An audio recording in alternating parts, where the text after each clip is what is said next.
could not move, they are all stuck on the road. Almost there are over 1 million potholes on that road. And I wonder really if Parliament cannot take action to help the situation so that the committee could go and inspect to give a perfect report. I was on our committee this morning, Madam Speaker, expecting the minister to show up. Unfortunately, by other engagements, he didn't show up. Madam Speaker, the business community of Lira are already serious and concerned. In no way they are going to demonstrate next week, because we have been told that as we were just waiting for nothing, the World Bank had stopped giving the money to fix the road 2 years ago. And you can imagine now the status of this road. I've been on this floor for over 10 years, 10 times now, Madam Speaker, and nothing can be done to fix that road. So the Kenyans, the Teso, Lango, and then beyond, their vehicles have, many of the vehicles have been spoiled. And they are putting as a prayer that can they be compensated for the expenses they have incurred in repairing their vehicles. I'm one of them. Then two, they are demanding to know when is that road going to be fixed.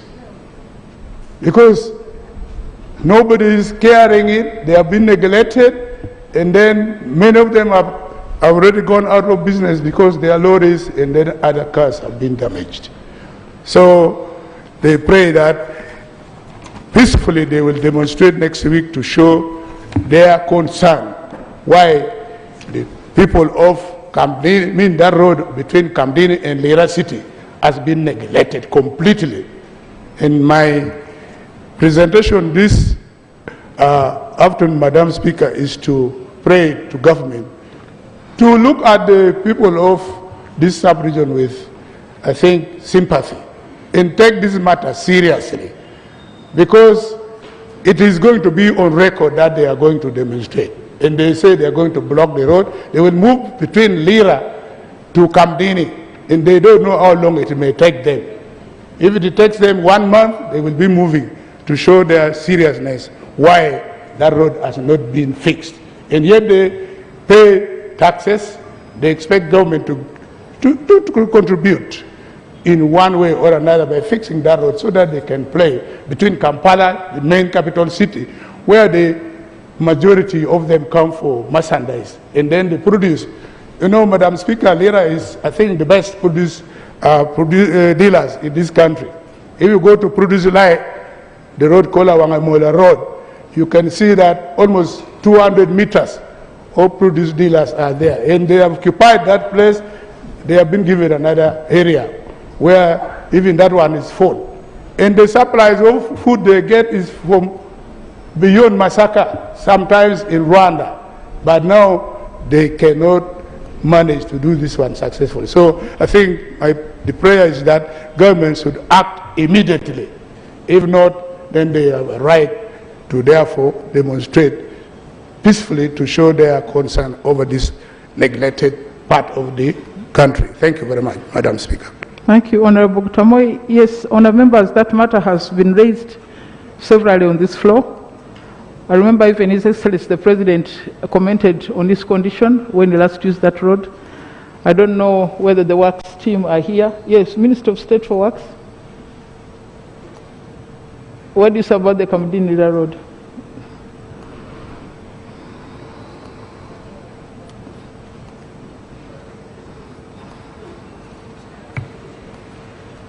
Right, Honorable Speaker, we shall give an answer to this next week.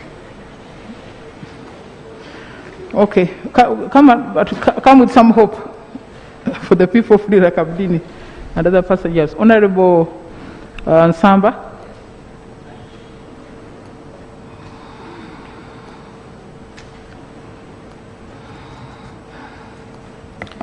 Thank you very much, Right Honorable Speaker, for the time given. Madam Right Honorable Speaker, the matter of national importance I want to raise concerns the rollout plan for COVID-19 vaccination. Right Honorable Speaker, outside There is quite a lot of information. The Minister of Health is engaging many people right now for the vaccination of COVID-19. Right Honourable Speaker, you may recall that quite often we've had situations where these COVID-19 related issues begin and end with the Kampala. We have so many people as members of Parliament asking questions. Is that vaccination for only people in Kampala? Is only for this group? So, Right Honourable Speaker, my prayer is the Minister of Health should explain to this House the plans they have, not only to vaccinate the people in Kampala, but also the people in where we are coming from as representatives of the people, because they keep asking similar question. Information. Yes, Madam Speaker.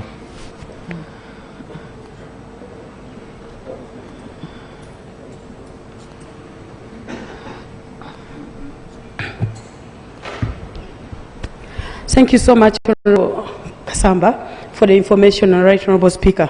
This is still in regards to the issue that Honourable has raised in regards to the people who are upcountry, but not only that, Right Honourable Speaker, as you realize from the reports from the Ministry of Health on a daily basis, the number of COVID patients in Uganda is dropping, and a lot of businesses have been affected, especially the businesses that perform in the evenings.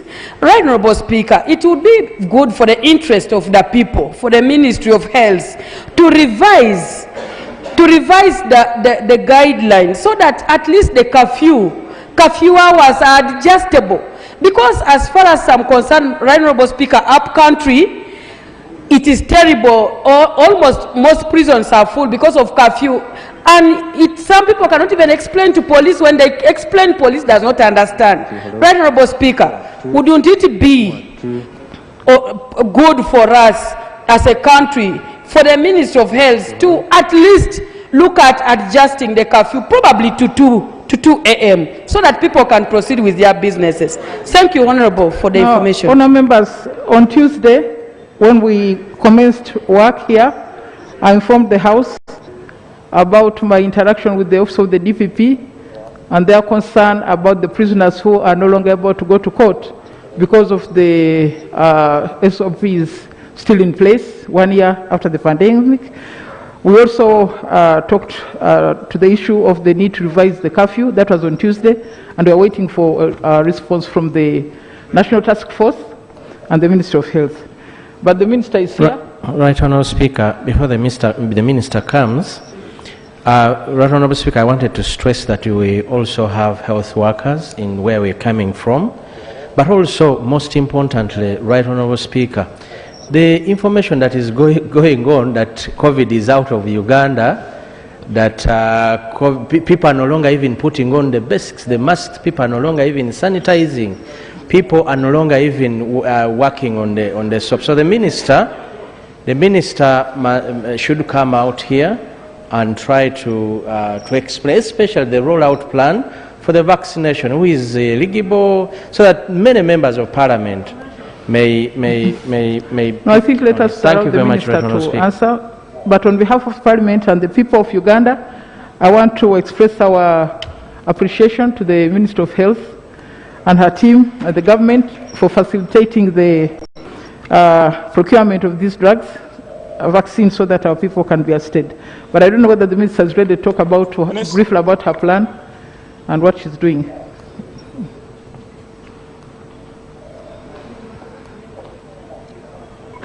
Dennis. Thank you very much, Right Honourable Speaker. Right Honourable, allow me first of all to start by appreciating this august House for the support to the health sector during this time of the COVID-19 pandemic.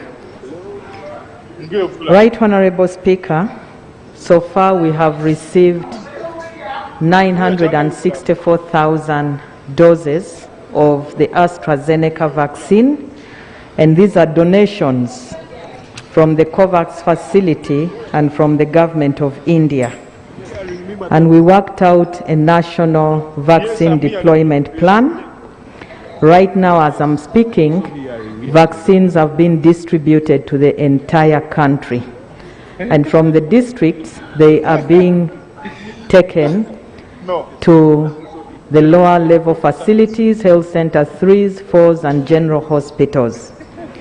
The plan is to start with the most at-risk population, which are the health workers, followed by the teachers. The 964,000 doses are not adequate because we have 150,000 health workers in public not-for-profit and private facilities, and we have over 550,000 teachers.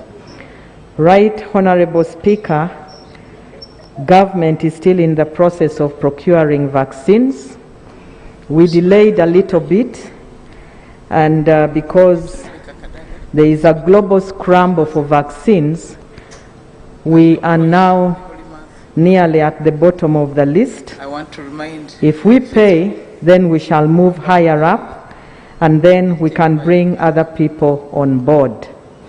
However, the plan is that after the teachers, we will consider the security personnel and then persons 50 years and above who are most at risk, and those with comorbidities like high blood pressure, diabetes, and other organ diseases.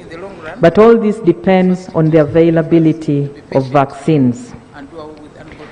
Right, Honorable Speaker, it is true that we reached the plateau of our first wave.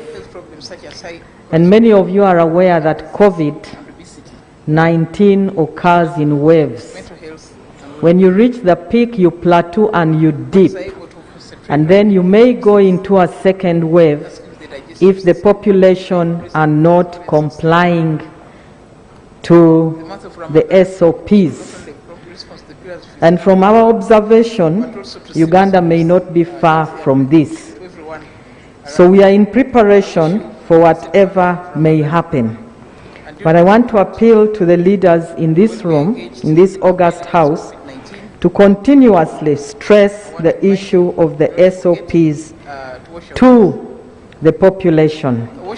Even after vaccination, Right Honorable Speaker, it is still important to know that we shall still continue putting on masks, sanitizing, washing hands, and social distancing, because the vaccines will protect you from severe disease and death, and also ensure that our hospitals are not congested as it was during the months of October, November, and December, so that the numbers are manageable and we don't have so many deaths.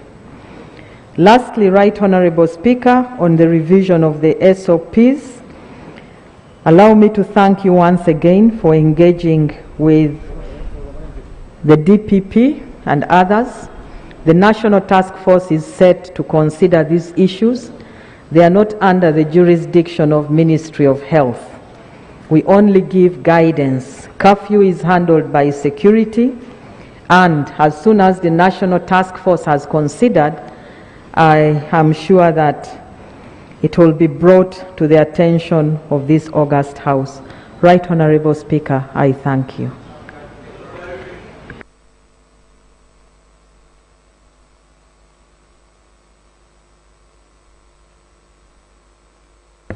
Thank you very much, Right Honourable Speaker. Right Honourable Speaker, I want to thank the Minister for she had information, at least to us as members of Parliament, on hand. Thank you so much.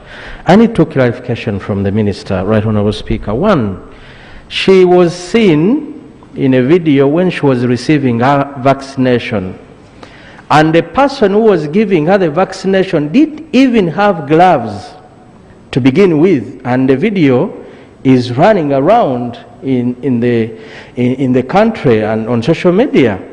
I just want to wonder, Honourable Minister, is it a new standard of SOPs? Is that picture that was shown what is going to happen as COVID-19 vaccination is going on? Are we not going to transmit further the disease? I need clarification on that. Then secondly, worldwide, there is a negative comment on AstraZeneca as a vaccine. We need you to allay fears. It looks like Uganda is concentrating on AstraZeneca when other countries are rejecting the same. Kindly guide us and how your scientists reached to concentrating on AstraZeneca. Thank you so much.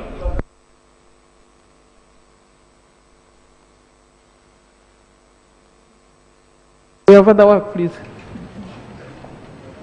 Thank you, Right Honourable Speaker.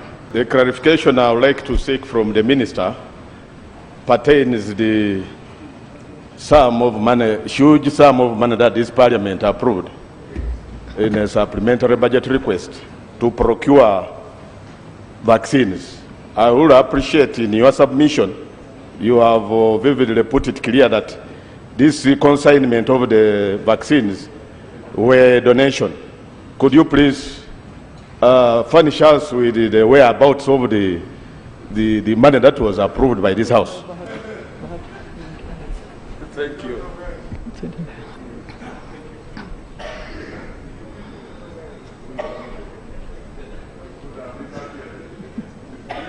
The other clarification I would like to seek from the Honourable Minister of Health. She knows the population of Uganda, and she knows, at least in their procurement plan, they know the target of Ugandans whom government wishes to support to access the vaccination. You said we are down on the queue because of the competition for the vaccine. May I know from you how many vaccines you have requested for? Some bit of your procurement plan, how many have you requested for?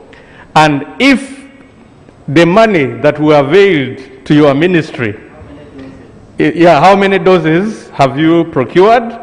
And if the money that Honorable Nambeshi is talking about has been disbursed to your ministry already, and how much it is that you have so far received, so that we know if there is any deficit, then Parliament can also play its role of appropriating more funds to your ministry. I beg to move.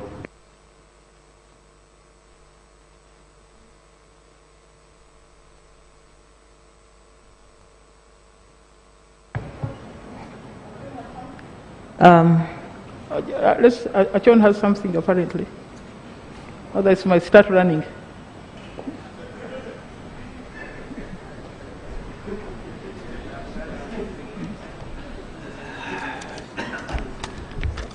Thank you very much, Honorable Speaker. I would like to appreciate our Honorable Ministers. One of the clarification I would like to know, as we are aware, this year Olympics is going to take place. And our team, Uganda, we are gearing towards. I would like to know what other thing we would do for them. Honorable Minister, thank you. Minister?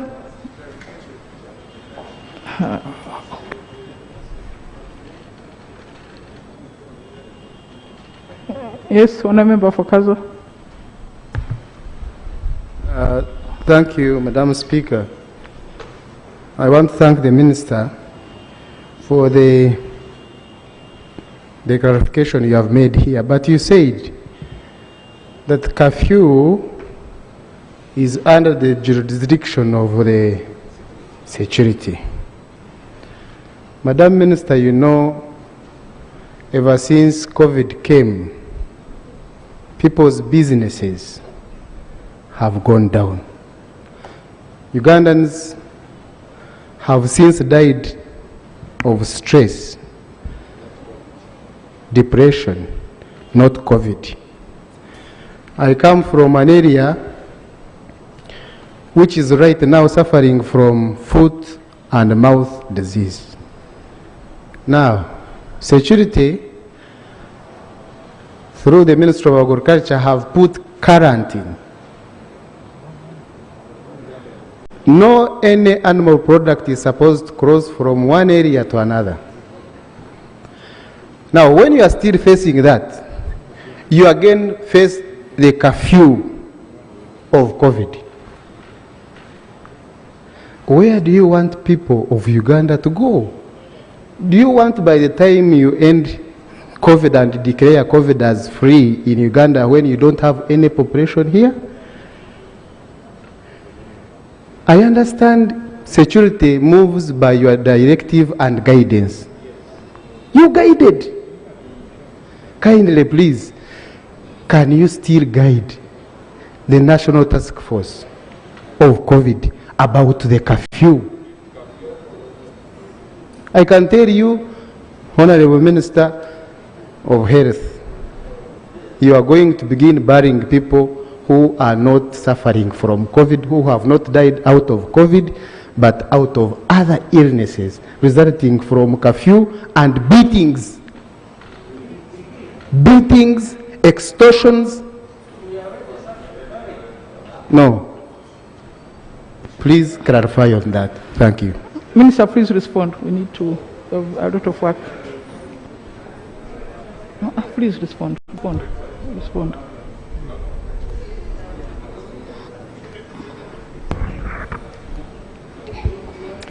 Thank you very much. Thank you very much, Madam Speaker.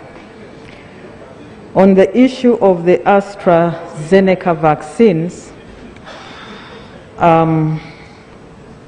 first of all, to take note that the technology used to manufacture this vaccine is the kind of technology that has been used for many of our traditional vaccines. And when I say traditional, I mean the ones that we give to our children here in Uganda. And so it is a technology that we are conversant with. Number two, it is a vaccine that can be stored comfortably within our cold chain of 2 to 8 degrees. Many of the other vaccines are using newer technologies that have been developed, and also they require ultra cold temperatures. So our scientists guided that it is safer to use vaccines whose technology we know and that we can store within our temperatures. But it does not mean we are only going to use the AstraZeneca vaccines. Other vaccines are still undergoing WHO approval. AstraZeneca was approved by the World Health Organization. And because we are signatory to the WHO convention, and we want to be sure that whatever WHO is providing is safe, we wait for those that have been approved. And then the National Drug Authority has to go through its rigorous procedures to ensure that it is safe and efficacious. That is why we have AstraZeneca in the country. We are waiting for others that will be duly approved by the World Health Organization, and we evaluate them. Right Honorable Speaker, the procedure that was used to vaccinate the Minister for Health is acceptable, and there is nothing wrong with it. Where is the money? Right Honorable Speaker, allow me first of all to appreciate you and this august House for providing money not only for vaccines but for the COVID response. Indeed, for procurement of vaccines, $5 million was provided. However, because of some technicalities, this money has delayed. We have not yet accessed it, and that is why we have not yet paid for vaccines. But we have an assurance from Ministry of Finance that this money will be available and we shall duly pay for the vaccines. Right Honorable Speaker, Uganda targets to vaccinate 45 million people. 22 million people. Of the 22 million people, refugees are inclusive. We need about 45 million doses of the vaccines because each individual receives 2 doses. That means 49.6% of our population. Our donors through COVAX facility have communicated that they will be providing to Uganda 18 million doses. That therefore means that the government of Uganda has to procure 27 million doses. The total amount of money that we have sat down and calculated together with Ministry of Finance that is required for the vaccination program is $162 million US. Right Honorable Speaker, this August House has provided 5 million. All that we need has been calculated and discussed with Ministry of Finance, and we are waiting for a communication from Ministry of Finance on what to do. This includes as well the costs of deployment of the vaccines from the national medical stores to the different districts up to the beneficiaries. On the issue of the Olympics, this is an international game, and the World Health Organization will guide accordingly. Lastly, Right Honorable Speaker, on the issue of the curfew, again, I humbly request that we wait for information from the National Task Force.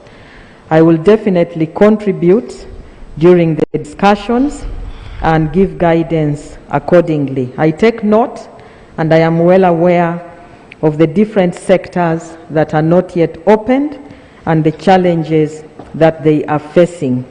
Indeed, if we can speed up the vaccination exercise, it will go a long way in facilitating us to open up those sectors. Right Honorable Speaker, I thank you.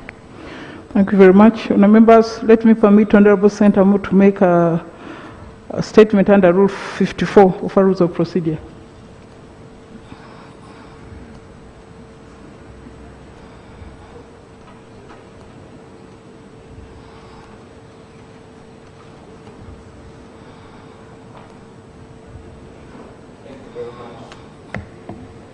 Thank you very much, Right Honorable Speaker. And first of all, allow me, Madam Speaker, to convey my condolences to you for the loss of your daughter and to commend you for being strong in these very hard times.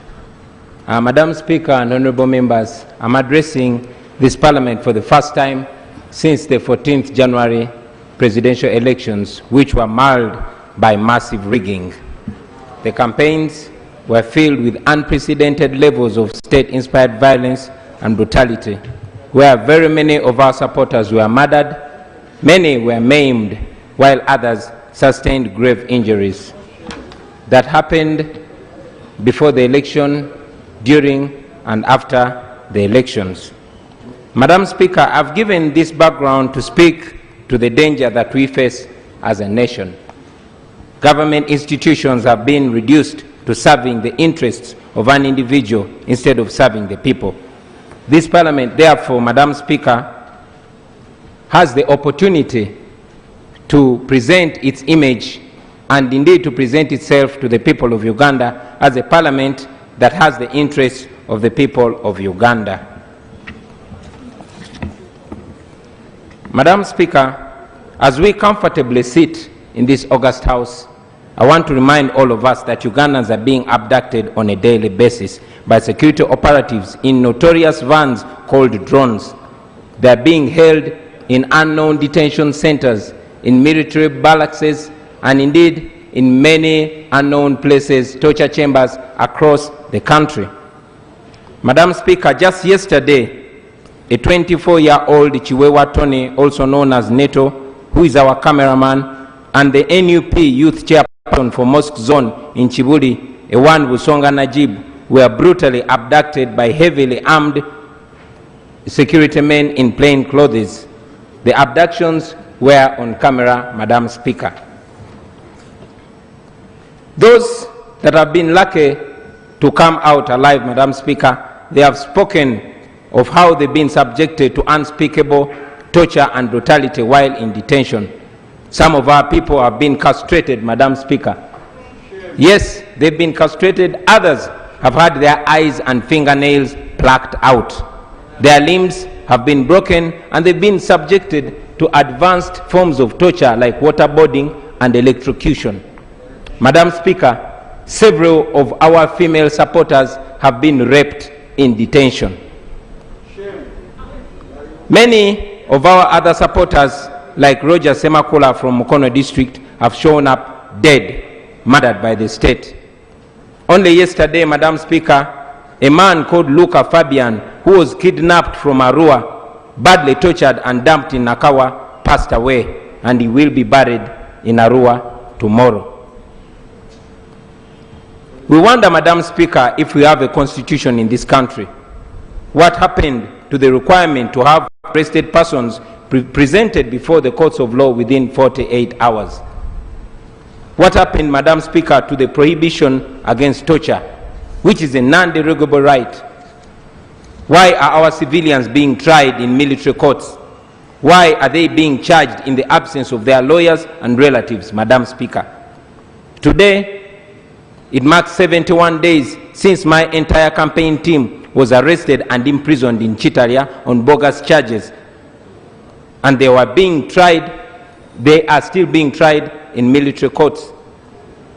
After being granted bail, Madam Speaker, they were again rearrested by the military, taken through grave torture sessions, and we wonder why political prisoners, Madam Speaker, who are civilians, are being tried in military courts.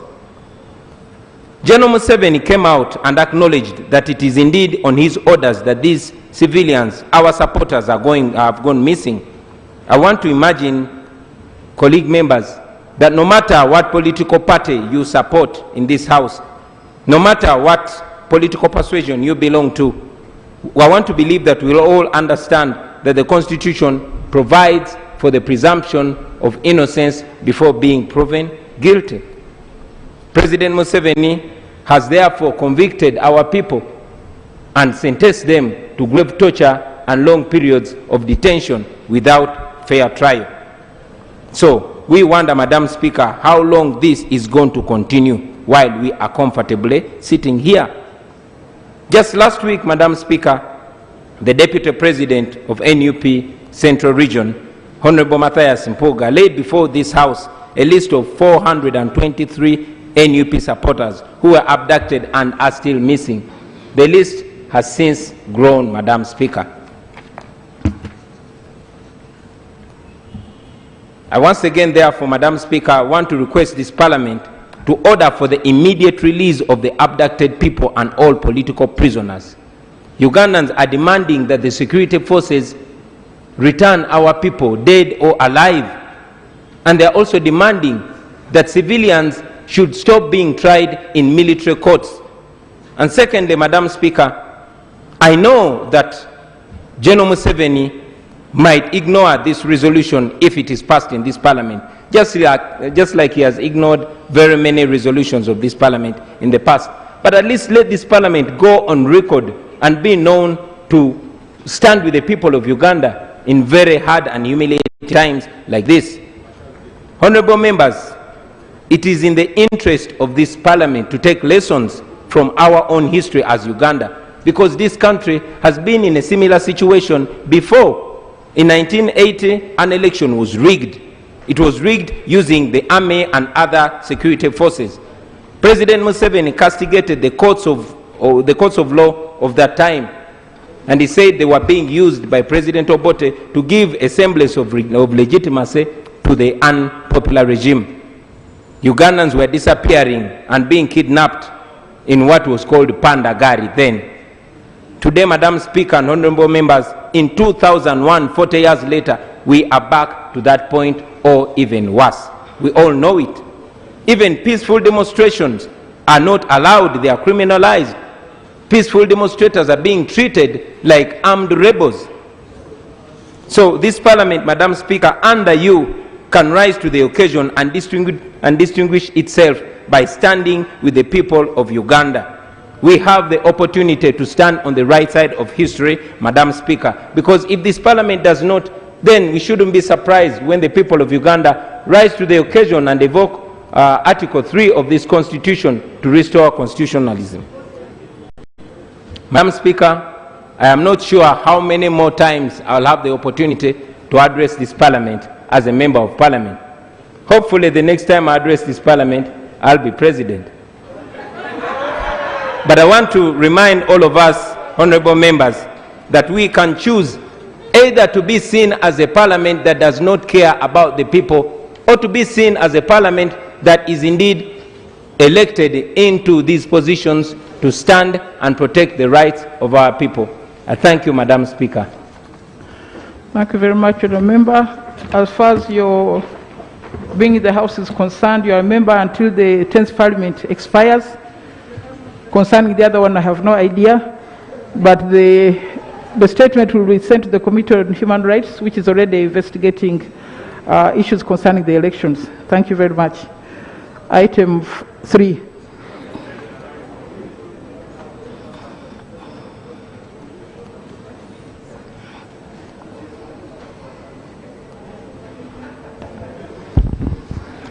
Item number 3, laying of policy statements.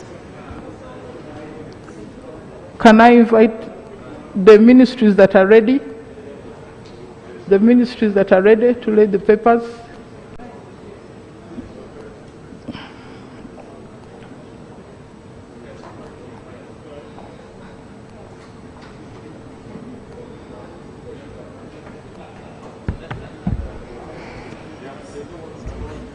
Right, Honorable Speaker, I beg to lay the ministerial policy statement for the health sector for the financial year 2021-2022 for consideration and approval by this August House. I beg to lay. Thank you very much. Next.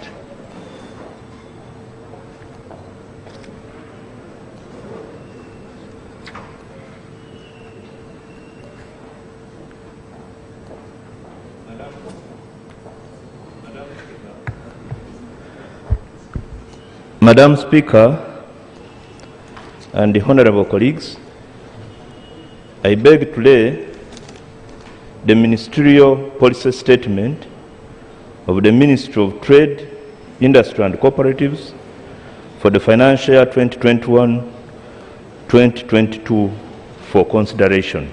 I beg to lay. Thank you. In the ministry?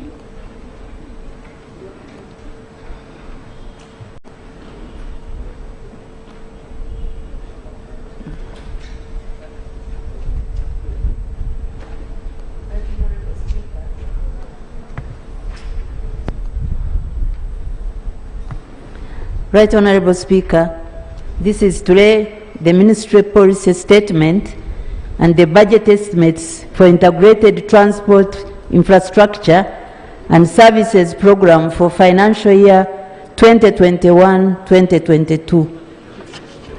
Ministry of Works, Transport and Transport. Any other statements? Thank you. The statement from Works and Transport is sent to the Committee on Physical Infrastructure. The one for Health is sent to the Committee on Health. The one for Trade, Industry and Cooperatives is sent to the Committee on Trade, Tourism and Industry. As the others come, we shall acknowledge them. Thank you very much. Let's go to the next item. Item number 4, Bill second reading, the Uganda Red Cross Society Bill 2019. Members, last time I think we had received the report, or we're waiting for the minister. I don't know whether he's here today. Is the minister, okay, I think our chair is here, she can read our report. The Honorable Sempala is here presenting the mover. Okay. Honorable Ababiku.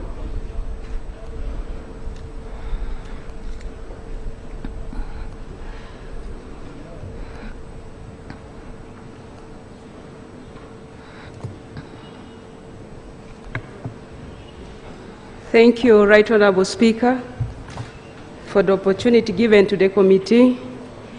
We apologize for our absence last week. Both of us on leadership were in our district celebrating Women's Day celebrations. So we really apologize to the House. This is our report on the Uganda Red Cross Society Bill 2019. Right Honorable Speaker and colleagues, we uploaded this report 2 weeks ago.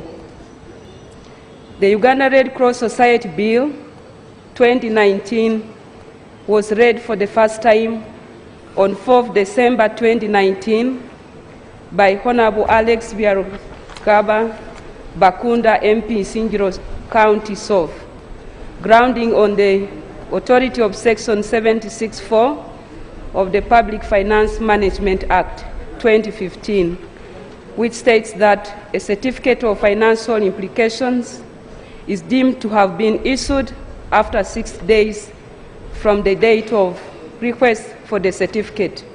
Consequently, the bill was referred to the Committee on Gender, Labor and Social Development for consideration.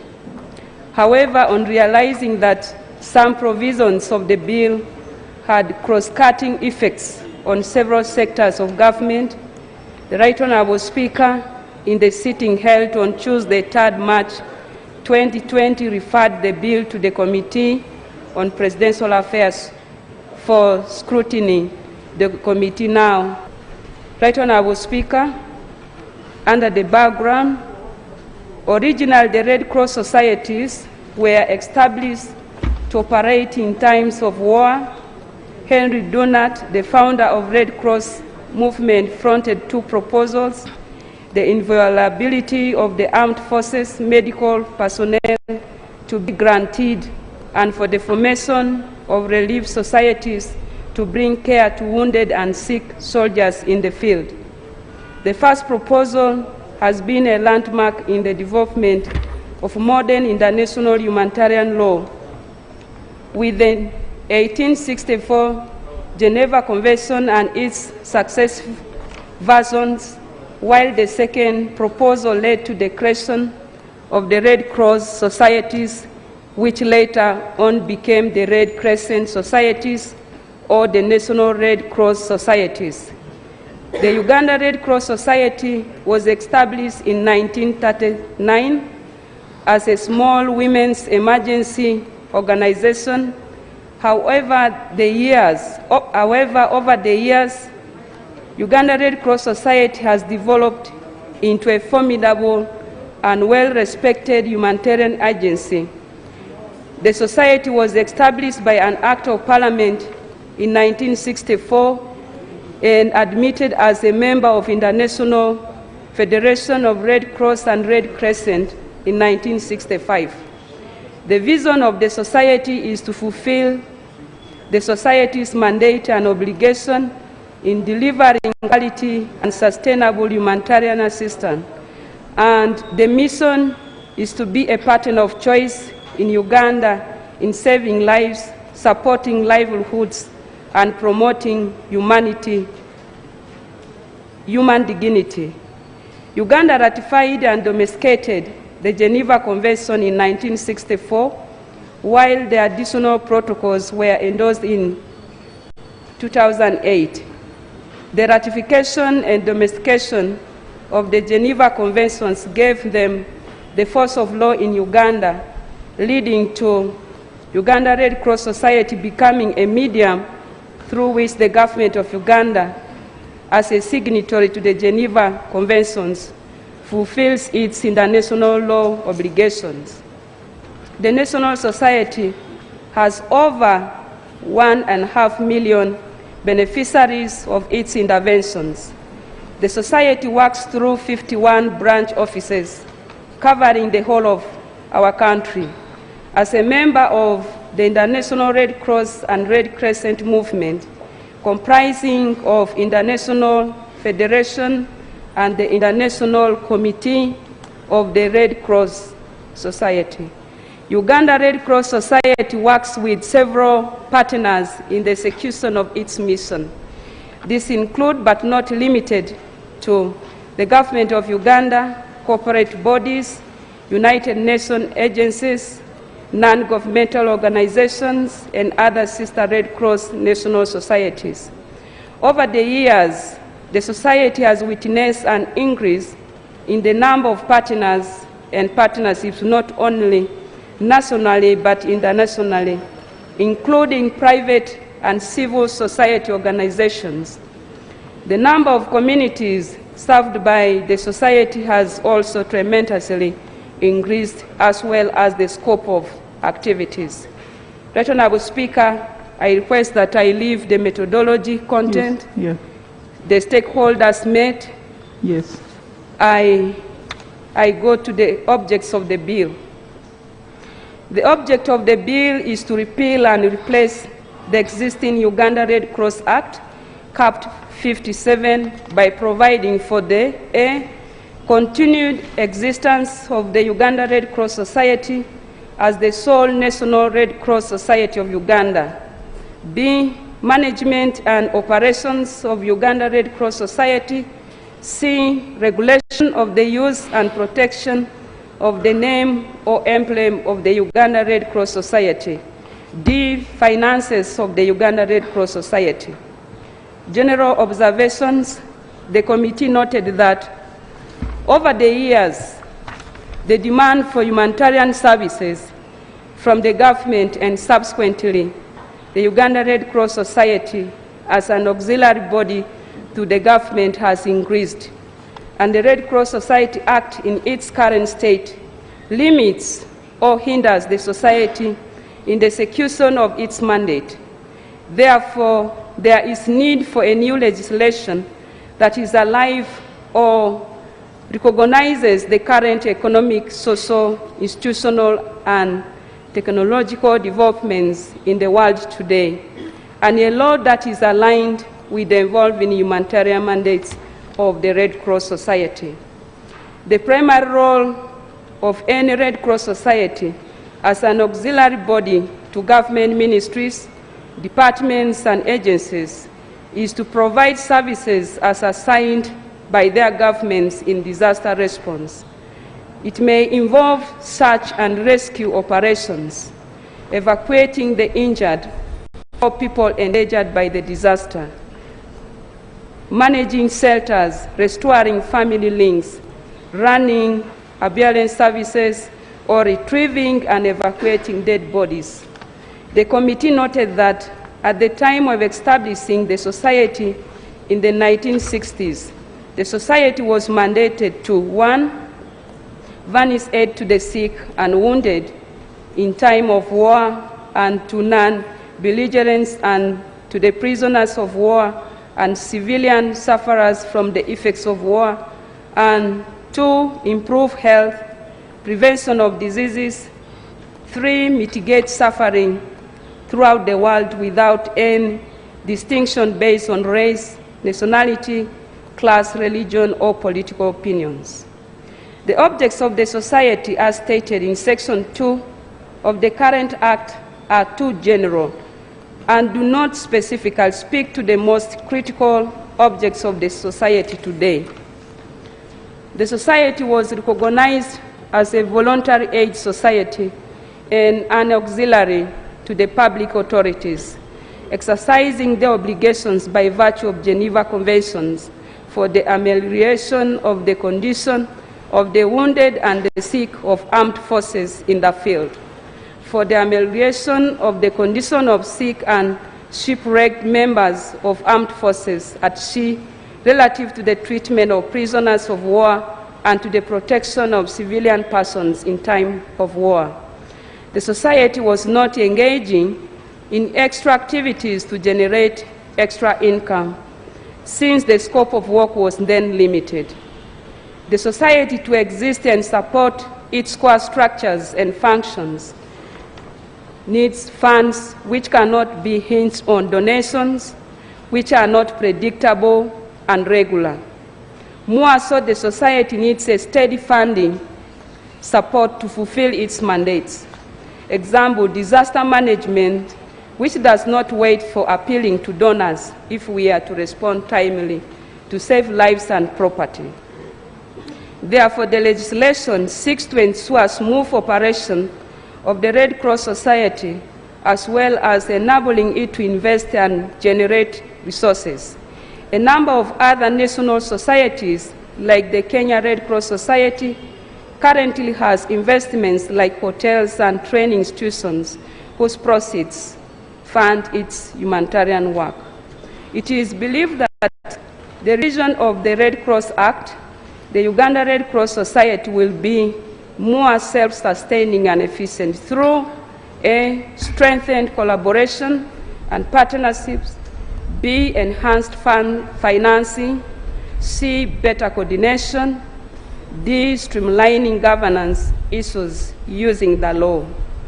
The revision of the Red Cross Act will go further in augmenting... But, Honorable Chair, I don't know whether they are going to read the entire report.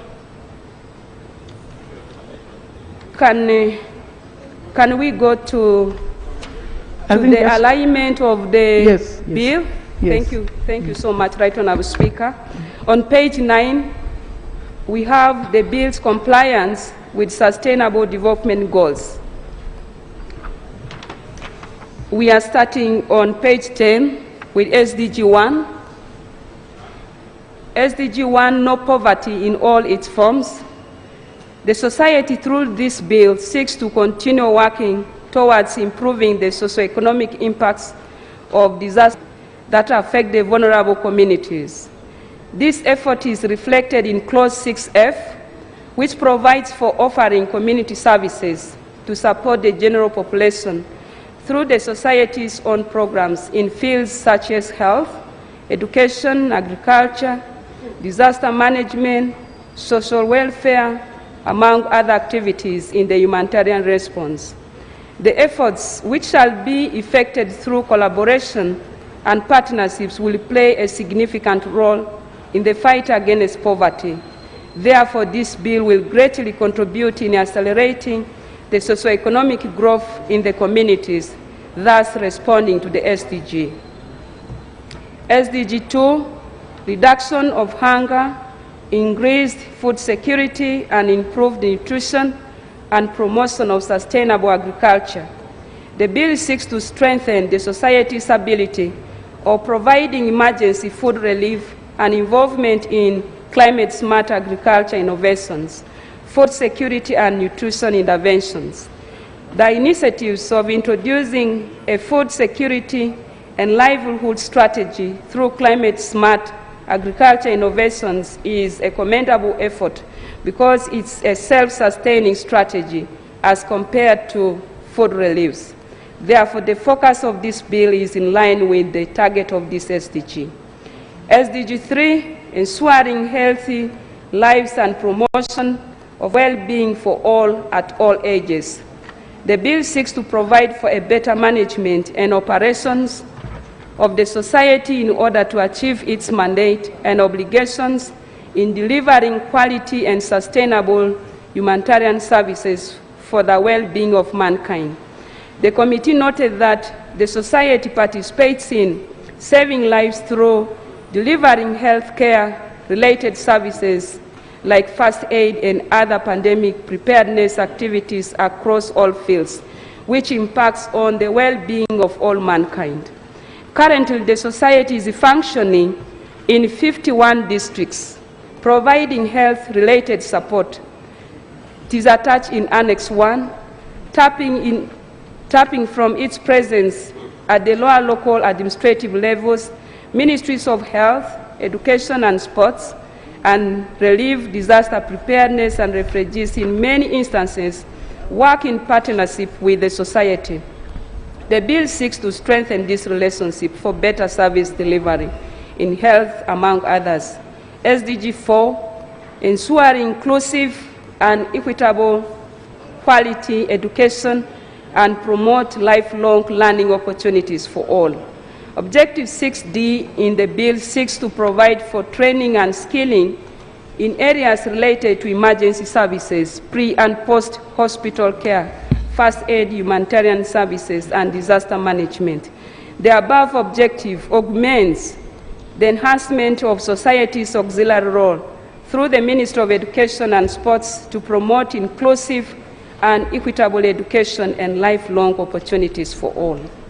The bill seeks to strengthen the collaboration and partnership with the Ministry of Education and Sports in promotion of education for all through participation in the implementation of government programs that ensure and promote inclusive and equitable education to the disadvantaged learners and families in the country.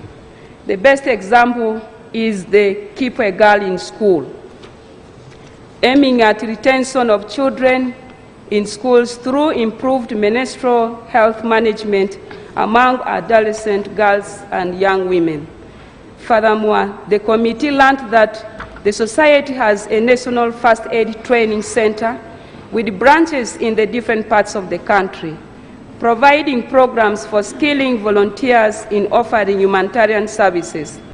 The training centers, in partnership with the Ministry of Education, aims at providing first aid, emergency, health and road safety education to all school-going children in Uganda. Therefore, the bill is well aligned to the SDG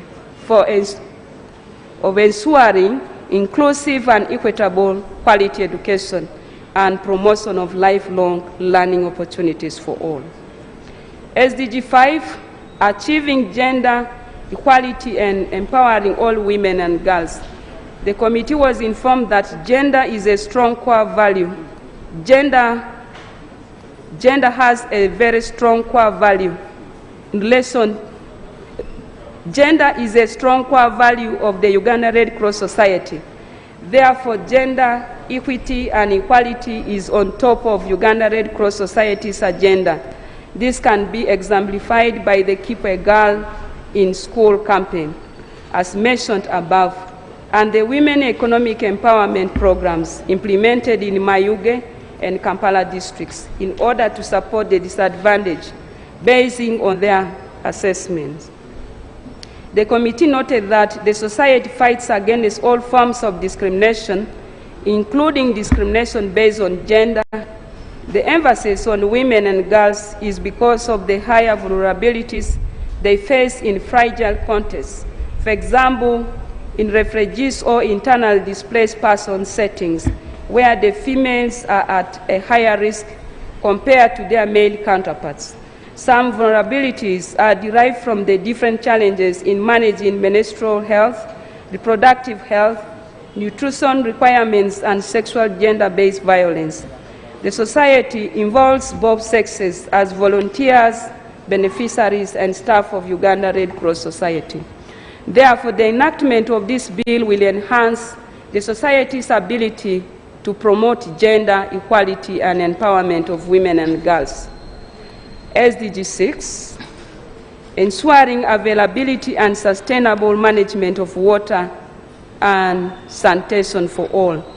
The bill under Clause 6F seeks to reinforce its mandate as an auxiliary body that supports community services of the general population through the Society's own programs in areas of water, sanitation, and hygiene. This mandate is further strengthened by the obligations from the international protocols of the International Federation of Red Cross and United Nations High Commission for Refugees, hence reinforcing Uganda's fulfillment of its obligations under international humanitarian law. Accordingly, the bill is in line with the focus of this SDG. SDG 7, accessibility to affordable, reliable, sustainable, and modern energy for all.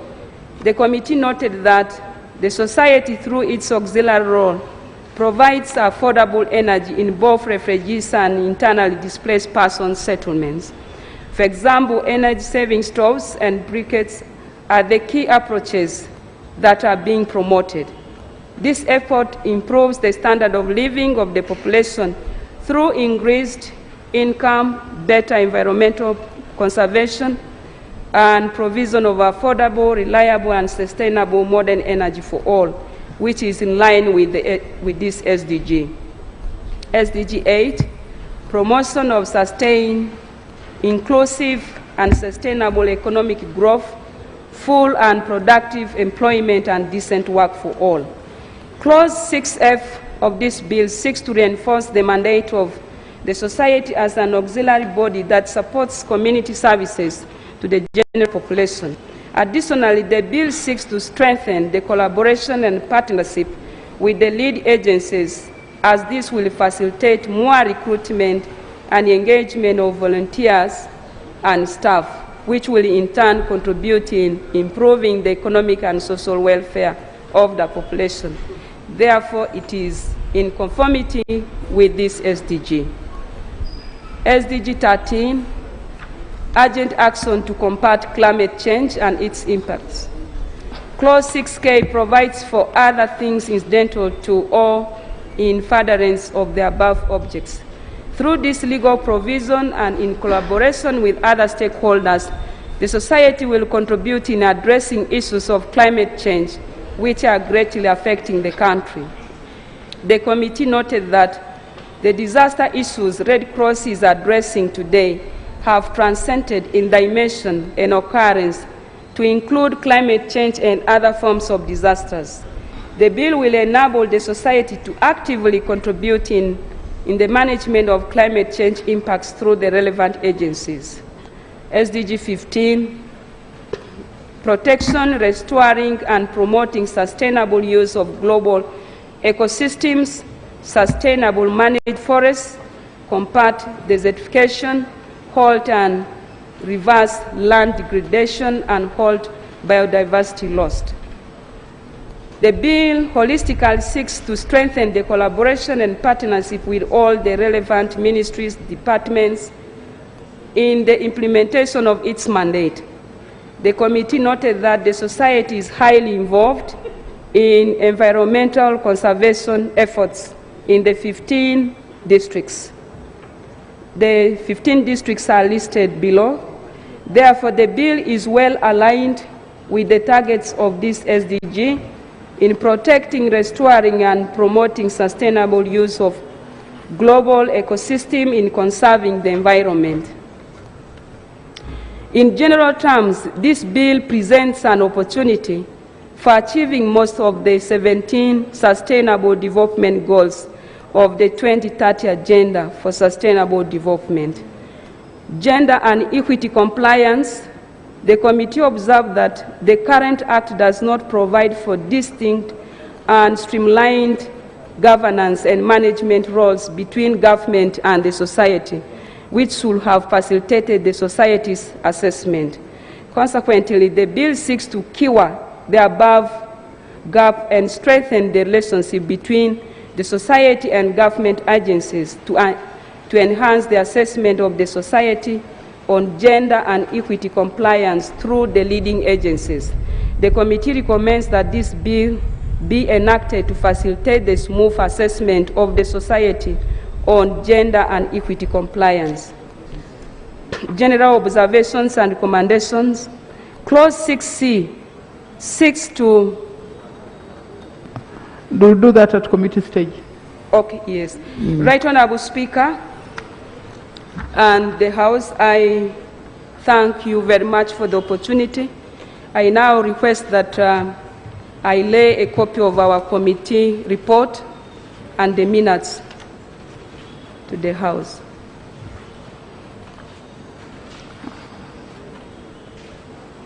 Thank you very much, Honourable Chair and members of the Presidential Affairs Committee. Now, members, you've had the report. It has been signed by the necessary minimum number of members. It's eligible for debate. Honourable Tieno. Mahmoud. Okay. Osman. Okay, let's start with Honorable Otieno.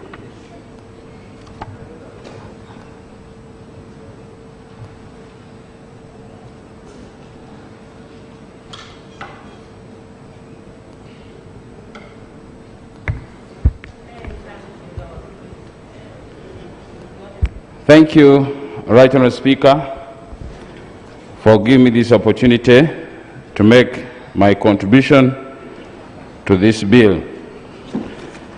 I also want to thank the chairperson and the committee for the tremendous work and input they have endeavored to ensure that they present to us a very good report.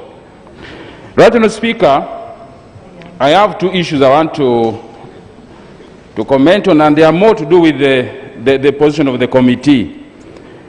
At page 18, the committee summarizes the four major areas of this bill, and that is strengthening the collaboration of the society with other MDAs and also enhancing funding of the society's activities. And Madam Speaker, those are the areas where I have issues.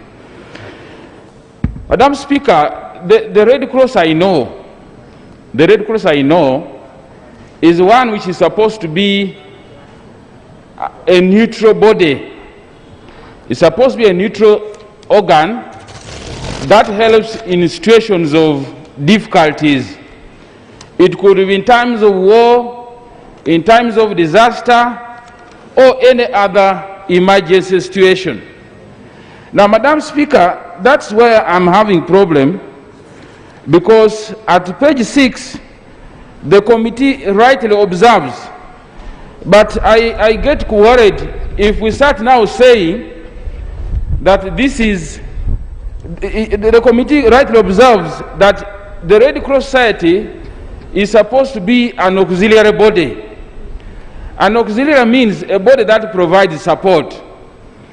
Now, that one I have no problem with it. But the problem, Right Honourable Speaker, when we go to now page 17, and the committee appears to be putting its weight behind making Uganda Red Cross Society as part and parcel of the functioning of the state, of government. That's where the problem comes in, Madam Speaker. Madam Speaker, in a situation of war, let's take a situation where there is war. Red Cross, the moment the flag of the Red Cross with that emblem is seen, all the belligerent forces are supposed to give them way. They are not supposed to be disturbed because they are supposed to be neutral. But now, if you start saying that in the governing council of Uganda Red Cross Society, government must be effectively represented, and that government is the one which must assign Uganda Red Cross Society what it should do, and that the activities of the Red Cross Society must be directly reported to the Minister of General Duties in the office of the Prime Minister. Right Honourable Speaker, in that way we shall be diluting and endangering the work of Uganda Red Cross Society. You imagine a situation where there is war. Okay. Assuming now there is a civil war in this country, and the government forces on one side, okay, and the other belligerent side forces the other side, then how will Red Cross intervene? Because the other side will be seeing Red Cross as being part of government.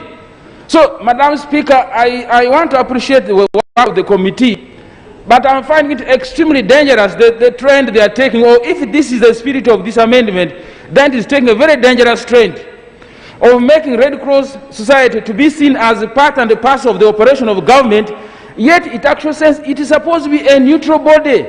That's why even in a situation of war, all forces, all the belligerent forces are supposed to respect that emblem, the flag, because they know it is a neutral body. But by now appending it as an auxiliary body of the MDAs, and actually the reports of the activities are directly overseen by the office of the Prime Minister, then we are endangering the operation of the Red Cross Society. And I think the intention for which the International Red Cross Society was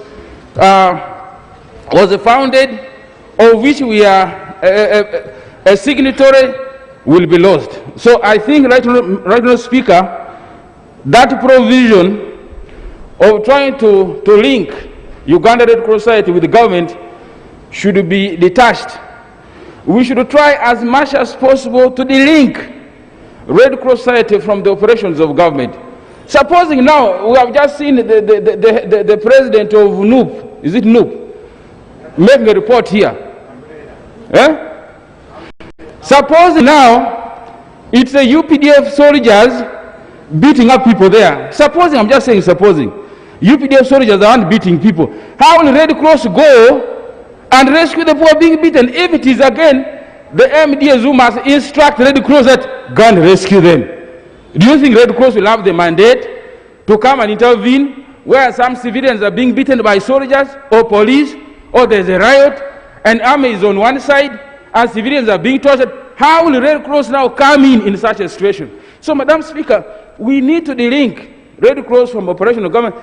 Let it remain a neutral body which can serve neutral.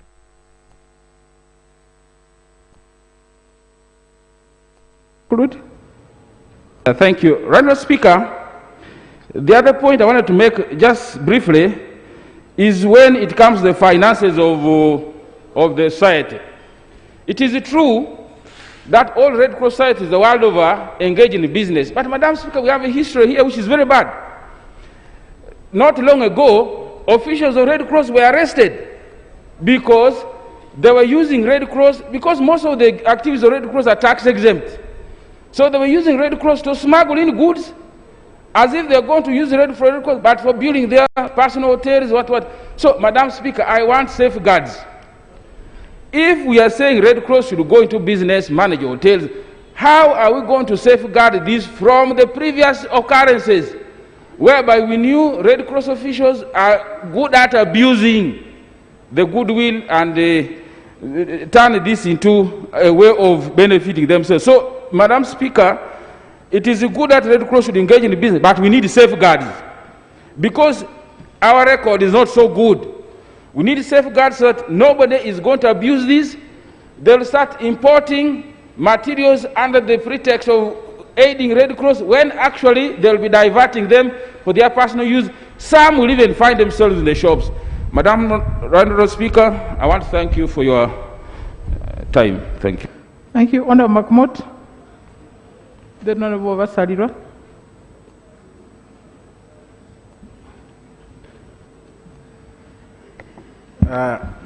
Madam Speaker, thank you for the opportunity to make this contribution. And on the same note, allow me to thank the private member who moved this, who brought in this bill, and also for the committee for concluding this work and giving us a good report to deliberate on. Madam Speaker, I thought I knew Red Cross, but I have just realized that I didn't know. I only knew a very small component of Red Cross. I knew the Red Cross, the sign, and that in time of war, Red Cross is the body that would come as a savior. And it is a body that is recognized internationally for its contribution and it's well respected. Madam Speaker, I think that I see that this is a repeal of the act, and I think this is a bill that we need to support. In my view, I rise to support the committee on its recommendation. I look for maybe having the necessary amendments or modification where necessary. But otherwise, in totality, I do support this bill, Madam Speaker. Madam Speaker, I was actually amazed that actually the Red Cross is a vehicle that is in line with the SDG, the 17 points. Madam Speaker, to come with a bill that is in line with, that's so current with the SDGs like this, is not something that is easy to come It's not something that we usually get here, Madam Speaker. The fact that the Red Cross is intervening in the areas, I thought it was more about disaster and war, but I've seen in areas of gender, disparity, in the areas of education, in the areas of environment, among others. This is a great vehicle that I think this country needs at this time, at this point in time. Madam Speaker, I have heard the sentiment of my colleague with respect to what probably happened with Red Cross in the past, but I think that is in the past. There have been changes. Whoever did that has been reprimanded. Maybe it is time to try those loopholes. But at the end of the day, we also know that the role of Red Cross includes some of the core mandates of government. And so you cannot, there's need to balance these interests, but you cannot completely delink government from some of these roles. Like, for example, collection of blood. Madam Speaker, this is our responsibility as a nation, and many of these disasters that we, so at the end of the day, government has a responsibility. But the question, and I understand the concern of my friend, is just that how do we give that independence? The concern about the autonomy of Red Cross is, I think, is a valid concern. But at the end of the day, I think what we need to do is just give them that power. It can be done in the law. Once it is in the law, I think at the end of the day, can be done. More so, the Red Cross is not just about government. There's Uganda Red Cross, there's International Red Cross Society, there are so many other bodies and conventions that they must comply with. So at the end of the day, I think that this is great, and I've heard a lot of impressive proposals that I look forward to looking into to modify or change, but otherwise, Madam Speaker, this is a great development. This is a vehicle we need. I understand they're only in 15 districts. I look forward to seeing Red Cross in Agago, where I come from. Many of the problems we have had as MPs can be answered by actually passing this bill into law. Madam Speaker, thank you so much. Thank you, Madam Speaker. Thank you. Honorable Salirwa, followed by Honorable Asamo, Babadini, and Ifakawoya.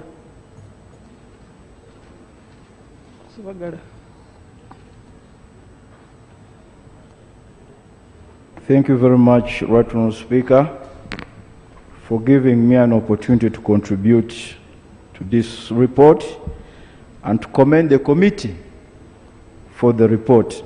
Right Honourable Speaker, I stand to support the amendment to the Uganda Red Cross Act, the bill which is now before this House. Right Honourable Speaker, Uganda Red Cross, we are just domesticating our international obligations under the Geneva Conventions. And in reading and internalizing this report, I see a temptation by the committee to deviate from the provisions of the Geneva Conventions. I would rather that we try as much as possible in this report and bill to reflect our obligations under the Geneva Conventions. That's why it is important for us to try as much as possible to make this body neutral and impartial. Because as my honorable colleague has observed earlier on, any attempt to create a relationship between the Uganda Red Cross and government will make it a legitimate target, especially in times of war and in times of conflict. Red Cross and Red Crescent societies, Right Honourable Speaker, globally are voluntary organizations. They receive funds from well-wishers, and that is how they operate. And the reason why they have remained relevant is because, specifically speaking, they are non-aligned. They can go to war areas, they can go to conflict areas, Right Honourable Speaker, without fear that there will be legitimate targets. So I would rather, Right Honourable Speaker, that we focus our attention on parading this bill under the auspices of the treaty. Finally, Right Honourable Speaker, I would like to seek clarification from the chairperson as to why we are seeking to protect the Red Cross and not necessarily the Red Crescent. I say so because you are likely to have a situation where people will abuse the Red Crescent. I know that the Red Cross is very specific. but the functions of the Red Cross and the Red Crescent are similar. Now, my clarification is that, is it possible under this law to also seek to protect the Red Crescent so that it is not abused by anybody in our country if that protection is not specifically provided for under our law? I thank you, Right Honourable Speaker. Honourable Samo, followed by Honourable Badiri. Maybe someone could assist Badiri to move closer to the podium.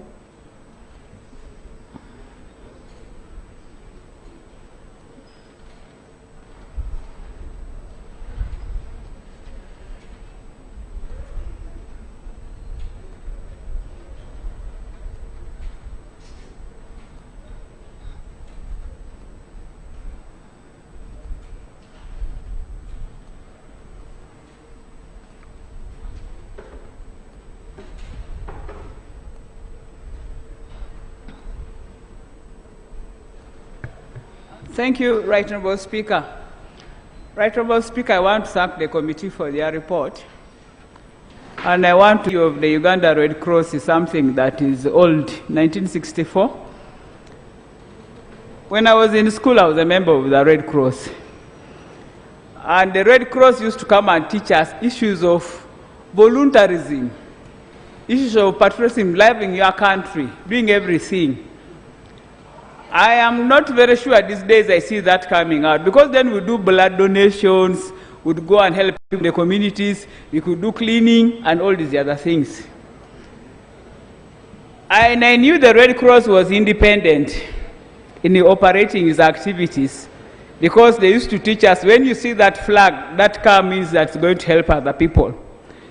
I also have a problem of bringing it now. Maybe the chairperson will explain to us why we want a government body to be in it, in the board. Maybe something should be explained. Because at the end of the day, it is most likely that the services of a voluntary organization might be affected by that kind of operation. The other thing, Madam Speaker, under the gender and equity, I'm not very sure that the chairperson brought out the issues. In humanitarian challenges, Madam Speaker, the women suffer. People with disabilities are worse. But you know, sometimes if you don't target these characters who are underprivileged, even if you are giving them privileges during situations which are bad, these people tend to be left behind. So I would think that the report in the bill should be able to explain whether the humanitarian services are going to target the most vulnerable within that gender and equity area. Speaker, I just wanted to conclude by having it in the Ministry of General Duties. I have a problem of general. It's not so specific, because that ministry does a lot of things. I would have preferred it even to be under the Ministry of Disaster, as it has been doing, because then they work side by side, but maybe the chairperson will explain to us. Thank you, Right Honourable Speaker. Badiri, then Honourable Nifa. Then we'll close with Sevagara.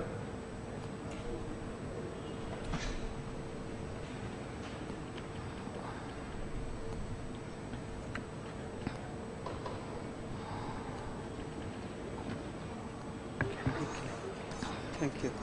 Where is that thing? Okay. Thank you, Madam Speaker.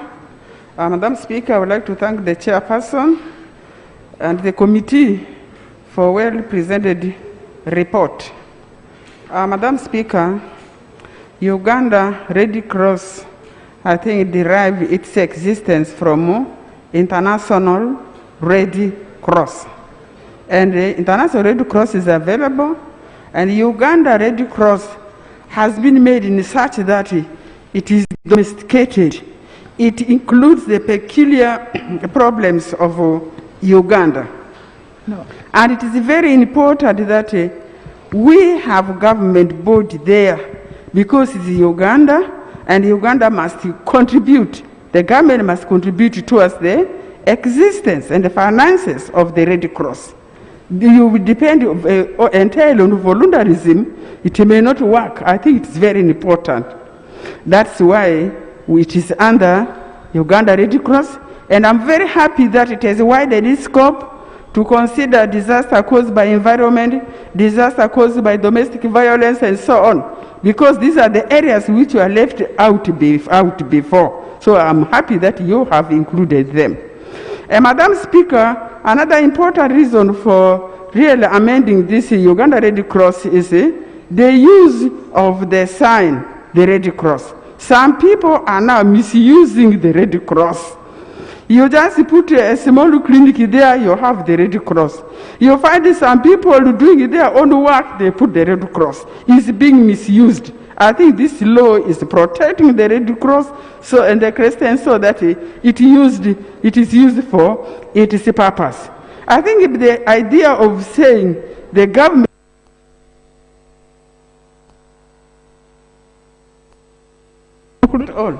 Okay, thank you. Let me conclude. I think the issue of saying the government may interfere, I think government loves all his people. Whether you are opposition, whether you are in government, they want to see that Red Cross wants to that everybody is alive and they are assisted. So there shouldn't be any fear of the government representative being there. Thank you very much. Thank you, Honorable Anifa.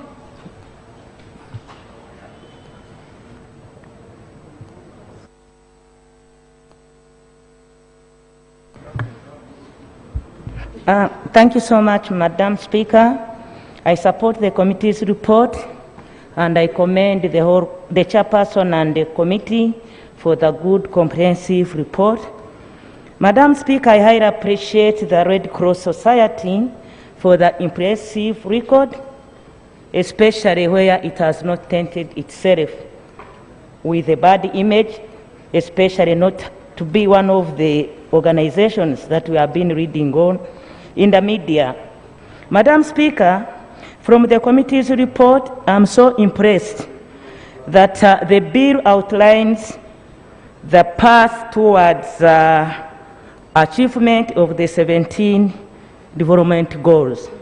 These goals are very crucial for accelerating our economic growth and strongly emphasizes the issue of gender equity and equality, which is one of the goals that at the AU Charter 2030-2016, that much emphasis has been put forward to ensure that the sustainable development goals to be achieved.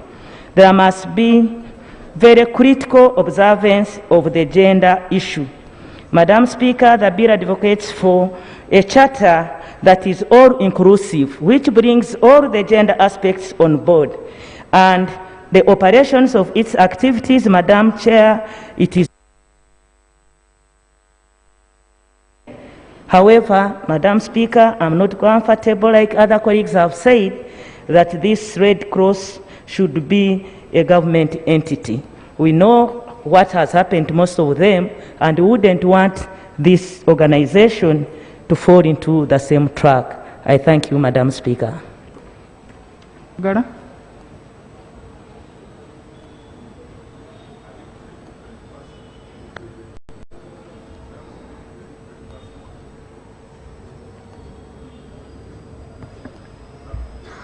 Ongeto, you know, the mask, you just see the forehead.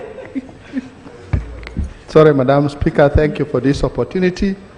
And I also want to thank the chair and committee for this report. Madam Speaker, I know a little bit about the history of Red Cross societies across the world. And most of them started with support of government. But with time, governments weaned them after realizing they could now perform on their own in terms of finances and also in terms of their governance. Yes, we can agree that as a country, probably our society is still weak, and it is reflected in what my colleague, Honorable Asamo, was saying, that at some point, the society would come to schools and educate, and I remember even us, we would put a coin there. But that somehow had died, which means our society as a voluntary organization had weakened. And I want to believe this bill, the intention is to strengthen it, and to be strengthened, it's difficult to start it on its own without the involvement of government. And I only want to implore government to allow it, with the initial support, they should allow it to grow, and after growing, they should let it go, even in terms of governance.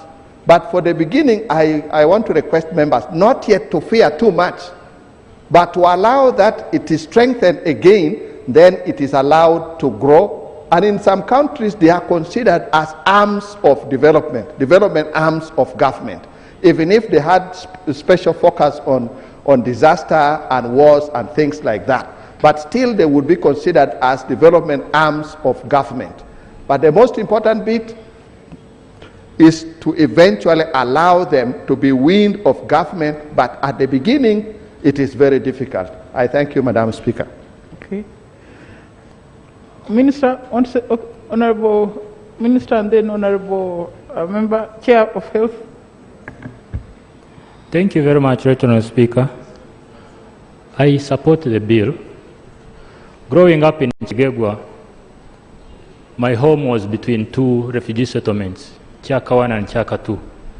So we regularly used to see vehicles of the Red Cross.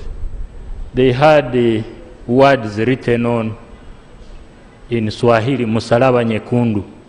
Some of us did not even know what it meant, but we crammed the words because we were young. But we knew that they were helping the people. It is that spirit of voluntarism, like Honorable Samuel has said. Of recent, it has kind of fizzled out. I have strong belief that this bill is intended to reawaken the Red Cross and strengthen it, and it's on the basis of that I support it. Thank you. Honorable Kenya.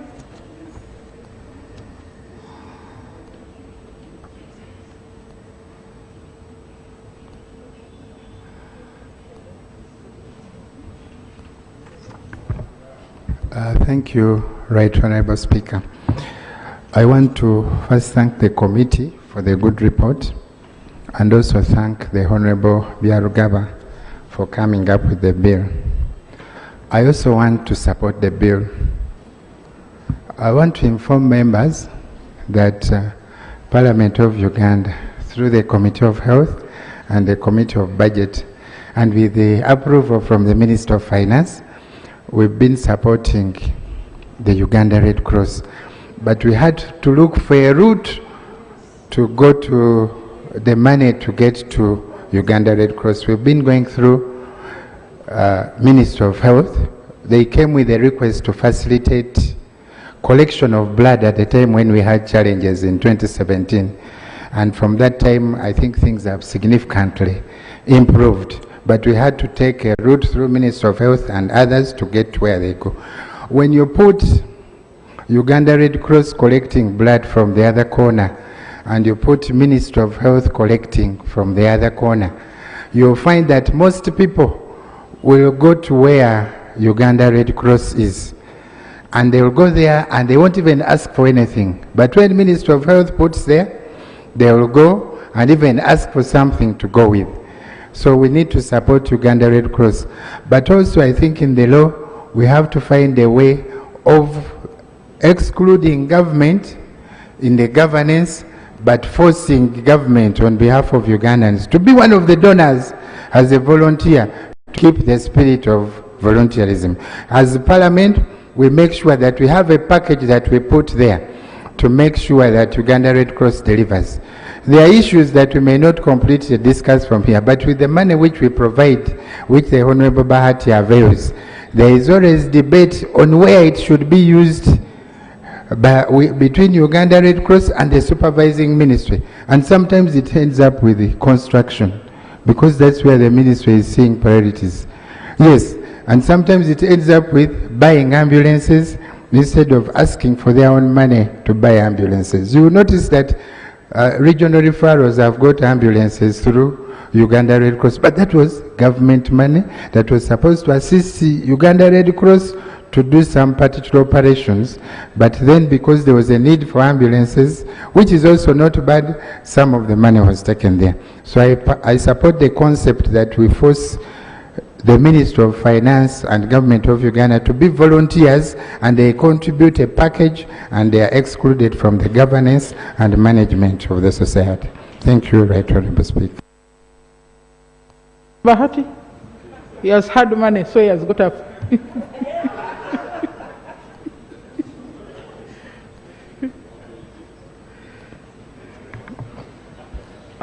Thank you very much, Madam Speaker. I want to thank the chairperson for the report and the members of the committee and the amendments that are being suggested. Madam Speaker, I do belong to the Scouts movement, which is a similar organization based on the voluntarism and love for country, and always being prepared in times of trouble and others.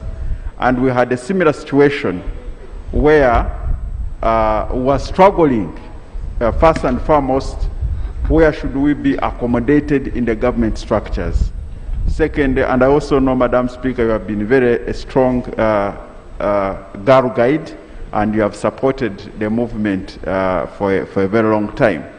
So what we did was to negotiate with government, and now the Scouts and the Girl Guides movement is accommodated under the Ministry of Education.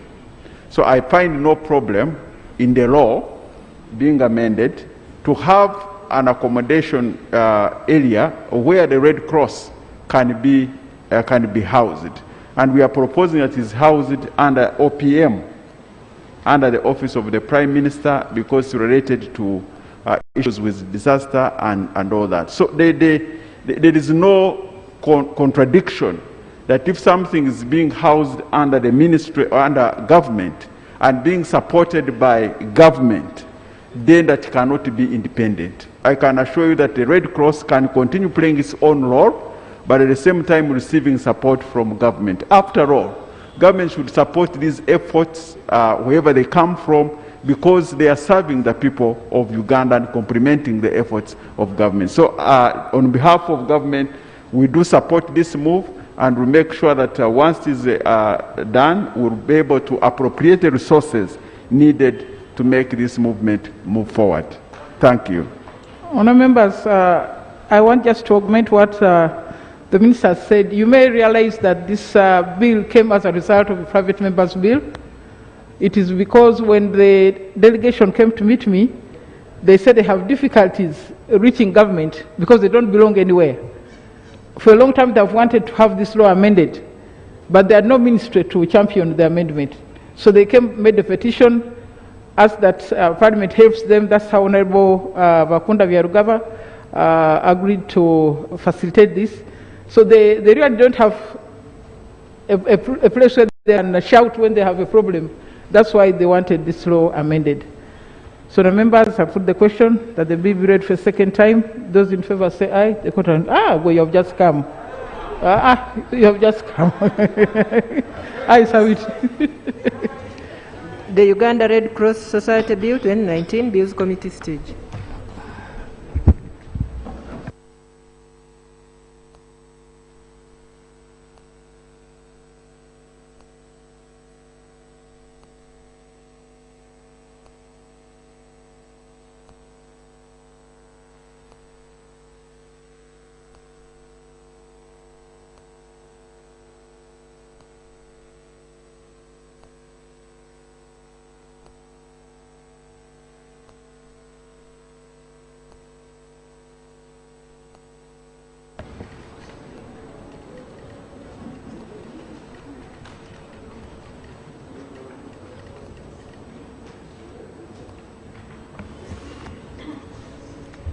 The Uganda Red Cross Society Bill 2019, Clause 1.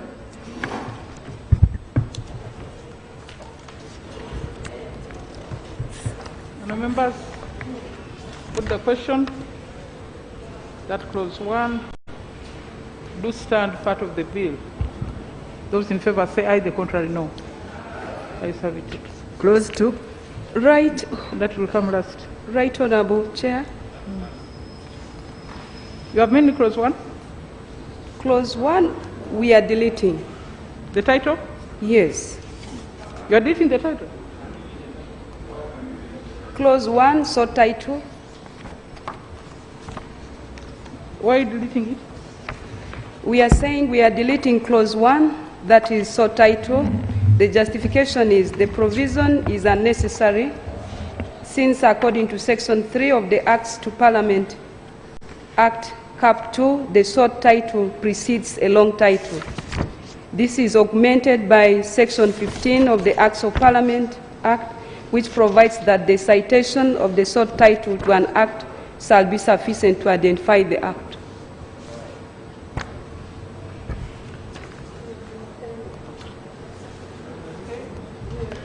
Question is that okay, Mufa? Okay. Would the question that clause 1 be deleted? Those in favor say aye, the contrary no. Let's have it. Clause 2. Clause 2 normally comes last. Let's go to clause, yes. On clause 2? No, we'll come last. Okay. You may have amendments there, so let's go to clause 3. Clause 3? Question is that clause 3 do stand part of the bill. Those in favor say aye, the contrary no. Ayes have it. Clause 4? Question is clause 4 do stand part of the bill. Those in favor say aye, the contrary no. Ayes have it. Clause 5? Clause 5? You have changes there?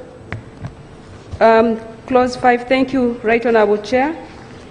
We are proposing to delete the words, that is clause 5(1)(a).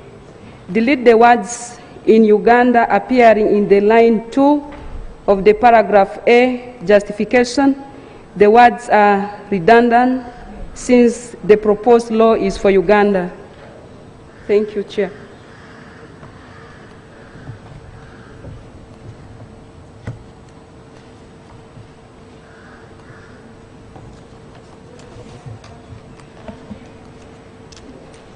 Is that okay? Yes, Honorable Mbabazi.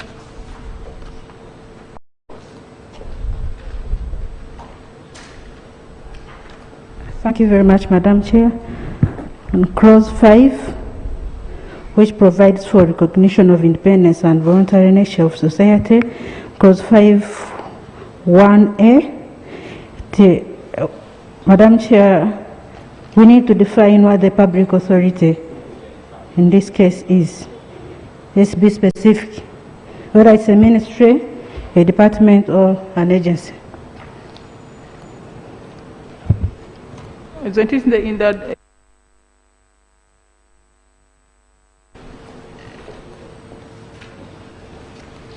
We'll check under section 2 when we get there. Is it defined? Okay. Okay, Honour Members, put the question that clause 5 be amended as proposed. Yes, Honourable Otieno.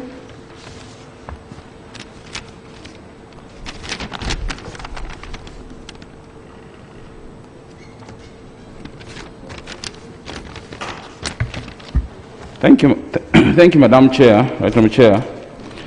Right, Madam Chair. I wanted at the heading, recognition of the independence and the voluntary nature of society. I wanted to add, other than removing the word in Uganda on A, I wanted to add the word to say that it should be a voluntary, neutral aid society. I want to add there the word neutral, Madam Chair, Right Honourable Chair, to emphasize the element of neutrality.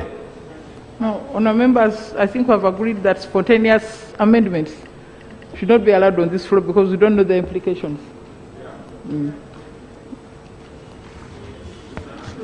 No spontaneous amendments. Clause 5 as amended. I put the question that clause 5 as amended do stand part of the bill. Those in favor say aye, the contrary no. I have it. Clause 6. Clause 6, Honorable Chair.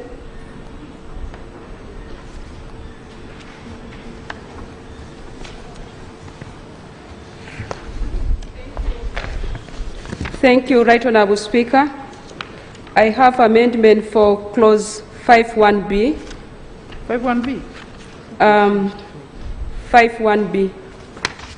Substitute for paragraph B of subclause 1 the following: B, be driven by the fundamental principles of humanity, impartiality, neutrality, independence, voluntary service, unity and universality at all times.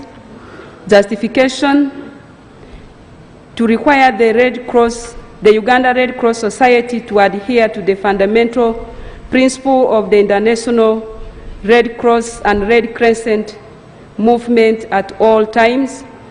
Paragraph B has been carried to clause 6 that provides for objects of the society for the better placement. I also have, Right Honourable Chair, still under 5. Honourable Chair. Yes. You know, the way you set your document, I saw your amendment starting from clause 6, but now open, I see the series under 5, the series under 3.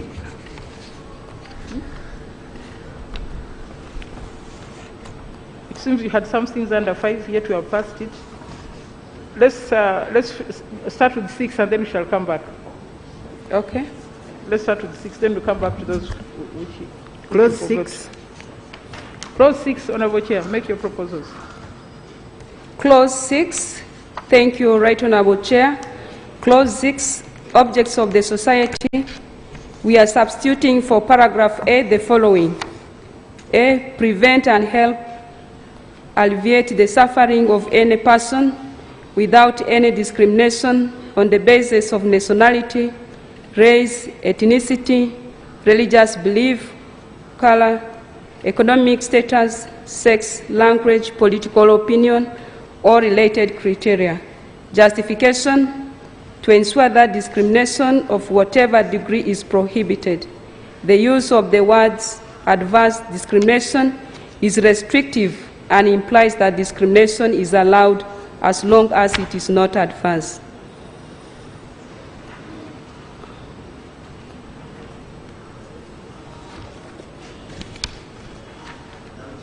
But you have others. You have got C.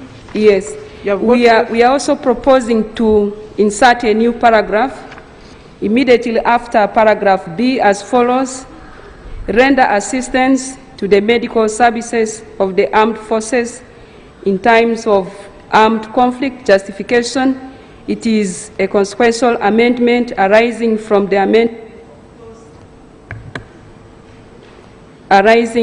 amendment of clause 5B. 6C, substitute for paragraph C the following: take part in national preparedness and humanitarian response plans in situations of armed conflict and other situations of violence, natural or man-made disasters and other emergencies. Justification: to ensure that a clear distinction between the mandate of Uganda Red Cross Society and that of government, ministries, departments and agencies whose mandate is in the humanitarian field is drawn. Uganda Red Cross Society is not a national leading organization in the humanitarian field by virtue of its auxiliary status.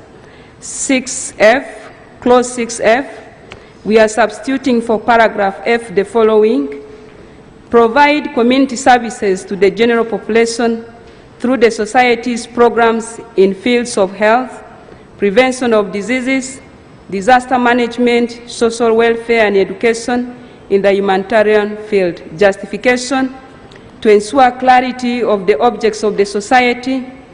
Right Honourable Chair, we also have a proposal under 6H. Clause 6H, we are substituting for paragraph H the following: H, collaborate with public authorities in the national application and implementation of international humanitarian law. Justification: for clarity, the words public service personnel are redundant. We are also proposing for a new paragraph. Insert a new paragraph immediately after paragraph H to read as follows: to ensure the protection of the Red Cross emblem and other distinctive emblems and designations recognized under the 1949 Geneva Conventions and their additional protocols. The new paragraph is as a result of splitting paragraph H to separate the two issues contained in paragraph H for clarity of the objects of the society. Clause 6I, we are substituting for paragraph I the following: promote and disseminate international humanitarian law, disaster law, the spirit of volunteerism, and the fundamental principles of the International Red Cross and Red Crescent movement. Justification for clarity. Clause 6J, we are substituting for paragraph J the following: cooperate with national societies, the International Committee of the Red Cross, and the International Federation of Red Cross and Red Crescent Societies in carrying out its activities in accordance with the fundamental principles of the International Red Cross and Red Crescent movement. Justification for clarity: to promote and strengthen the society's cooperation and linkages at regional and international levels. Clause 6K, we are substituting K with the following: to do all other things incidental to or in furtherance of the objects of the society. Justification for clarity. Right Honourable Chair. My members put the question. Yes, Honourable.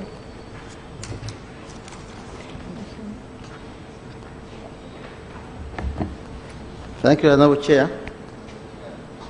The Chair of the committee. Madam Chair, I wanted to just improve on the wording. For example, on 6A, can't we say prevent and help alleviate the suffering of any person without any discrimination, whatever kind? Then we can put all these ones in the schedule. Honourable Member, no spontaneous amendments. Sorry. Okay. Then, in clause 6J, cooperate with national societies, international committees of Red Cross, and international federations, Red Cross and Red Cross societies in carrying out its activities in accordance with the fundamental principles. There is a lot of repetition. I would wish we could make some corrections so that we avoid the repetition, Madam Chair. Where are the repetitions? The They are saying covered with national societies. Red Cross is coming out so much. There is the national societies, the International Committee of the Red Cross, that's the big one. Then the International Federation of Red Cross, that is also another one. Red Crescent Societies, that's another one. Where's the repetition? What about some?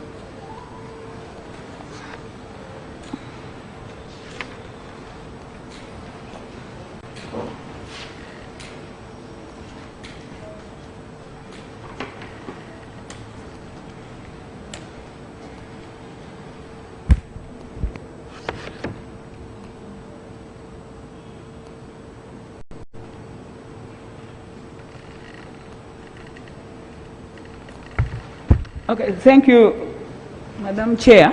I just wanted in the description of 6A to bring disability because it is in the Constitution and I think it should be included than putting it in other criteria.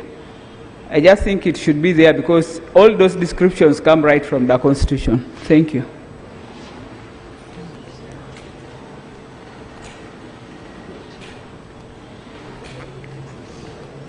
Mufa, any problem? If it's from the Constitution, we add disability. She's proposing to add disability. We know nationality, race, ethnicity, religious belief, color, economic status, sex, language, political opinion, or related criteria. She wanted disability specifically. Do you have a problem with that?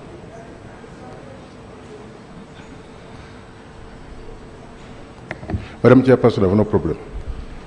Okay. Honourable members, with the question that clause 6A be amended as proposed, those in favour say aye, the contrary no. Put the question that a new paragraph be inserted as proposed after subparagraph B and to be numbered sequentially. Those in favour say aye, the contrary no. Clause 6 as amended. No, not yet finished. Subclause 6C. Put the question that subclause 6C, clause 6C be amended as proposed. I put the question that clause 6F be amended as proposed. Clause 6H, clause 6I, clause 6J, clause 6K, and that a new paragraph be also inserted as proposed. Those in favor say aye, the contrary no. I serve it. Clause 6 as amended. Questions that clause 6 as amended do stand part of the bill. Those in favor say aye, the contrary no. I serve it. Clause 7. Clause 7, Honourable Chair. Thank you, Right Honourable Chair. Clause 7, we are proposing to substitute 7(1). Substitute the word everyone appearing in the line of the provision with the words every Ugandan. Justification: to avoid ambiguity by ensuring that the membership of the society is restricted to only Ugandans, except volunteerism for humanity, which applies to all interested persons. Clause 7.2, substitute for clause 7.2 the following: procedures governing admission to membership, categories of membership, and the rights and duties of membership shall be prescribed under the regulations made under this Act. Justification: to ensure that the operationalization of the provisions of this Act is done through a statutory instrument instead of a society's constitution. Honourable Chair, I beg to move. Now, Honourable Member, first of all, we have talked about volunteerism. Now, if I'm an American and I live in Kampala and I want to be a member, why do you stop me? Thank you, Right Honourable Chair and members, for that concern. We had a lengthy debate. We said this law is for Ugandans. 2, we want to avert a situation that some people with ill intentions will come and join this membership for other things that they want to do against our country. Therefore, we opened our door for any person who will wish to support but not become a member. That was what we reached at. Thank you so much. Now, Botiano, then Honourable Salira. Amakmot.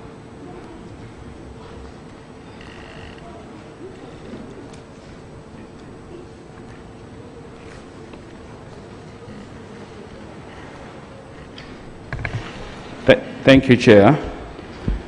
Right Honourable Chair, I am not comfortable with the new position the committee is taking of limiting, removing the word everyone to only Ugandans. Right Honourable Speaker, Red Cross is a voluntary organization. As the Deputy Attorney General said it, when he was growing up, he saw this as a voluntary organization. There could be many non-Ugandans who are living here, and they have got a large heart. They want to make a contribution. They want to be part of this society. I have seen cases where there are many non-Ugandans who have saved the lives of Ugandans. They are not Ugandans, but they have really helped they have saved the lives of Ugandans. So, Right Honourable Chair, I would implore members that we retain the earlier position of the bill, which was talking about everyone, instead of this one, which limits only to Uganda. This is just and I want to allay the fear of the chair that you may have some bad Ugandans who may want to hurt our interests. No, even Ugandans are not. You think all Ugandans are good? Even Ugandans, some of them are not good. So let's just leave it to everyone. Honourable Salira.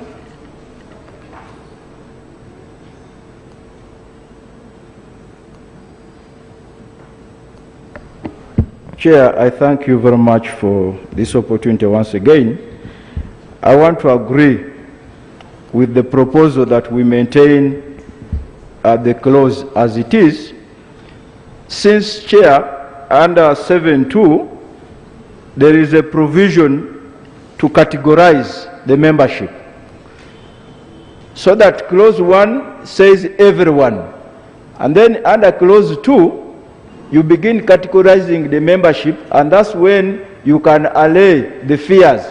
Otherwise, to say you are excluding everyone, excluding some people, and then introducing membership categories will be a contradiction. So both objectives can actually be addressed by limiting the categories of membership, the rights and responsibilities thereunder. Is anything different? If it's the same point, if the same point, we have to. Emphasis. Okay, Honorable Mahmoud, Sawungu, and Minister. Thank you, Madam Speaker. Madam Speaker, I also want to state that the fear that opening membership, especially in Uganda, where Red Cross is trying to expand to the different districts, to fear that maybe some groups can come and outnumber us and maybe change things, this is really is far-fetched in my view. And I want to also add that humanitarian causes knows no color, knows no nationality. It is a humane thing that cuts across. So I think, and especially when we are part of the international, part of a treaty, part of the international body, I think that in my view is to limit only to Uganda is not right. Thank you. Okay, Honorable Songo, and then Honorable Kafuzi. So, actually, Madam Chair, after clause 6A, where we have stopped discrimination, then you cannot come to this clause and exclude people. Secondly, Honorable Chair, this Red Cross, we professional teachers know that it is one of the associations that we are so embraced in children, in schools by children. And if you have children who are foreigners, they are supposed to become members of the Red Cross in the schools where they are studying from. So I wonder how you will say, oh, these Indians came for Madivani business, they cannot be members, yet they are studying with fellow children in the same country. So I also pray that this one remains the same, and I think the Attorney General is also going to support the same, so that membership, you cannot restrict it. Even if you look at the history of Uganda Red Cross by Henry Dunant, you will see how he brought it out. He was not discriminating anybody in color, size, and what, because he looked at blood that was poured by that time during the war. Thank you, Madam Chair. Now, Kafuzi, where's the Minister? Oh, okay, Honourable members, I put the question that clause 7 do stand part of the bill. Those in favour say aye, the contrary no. I have it. Clause 7 as amended. Put the question, no, we didn't amend.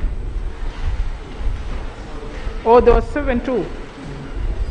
I put the question 7.1 do stand part of the bill. Those in favour say aye, the contrary no. Let's have it. 7.2. Put the question that clause 7.2 be amended as proposed. Those in favour say aye, the contrary no. I have it. Clause 7 as amended. Question is that clause 7 as amended do stand part of the bill. Those in favour say aye, the contrary no. I have it. Clause 8. Honourable Chair, you had an amendment.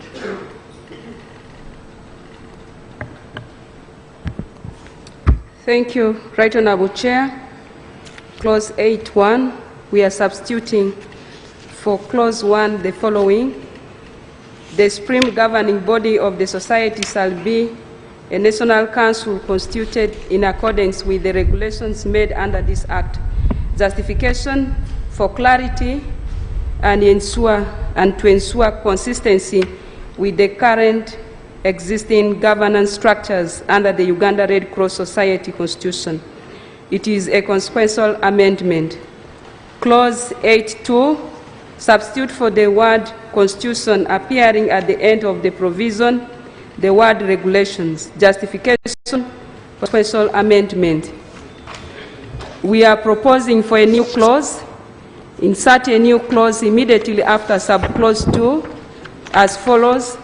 The Secretariat of the Society shall be responsible for the day-to-day operations of the Society and for implementing the decisions of the governing body of the Society. Justification: to ensure clarity and proper placement of the provision which had been wrongly placed. And Clause 8.3, substitute for words General Assembly the words National Council. Justification: it is a consequential amendment. Right Honourable Chair, I move. And members, I put the question that clause 8 be amended under subclause 1, subclause 2, subclause 3 as proposed, and that a new subclause be inserted as proposed. Those in favor say aye, the contrary no. Clause the numbers 8 will be as sequentially amended. done by the draft people. Clause 8 as amended. With the question that clause 8 as amended do stand part of the bill. Those in favor say aye, the contrary no. I have it. Clause 9. Honourable Chair.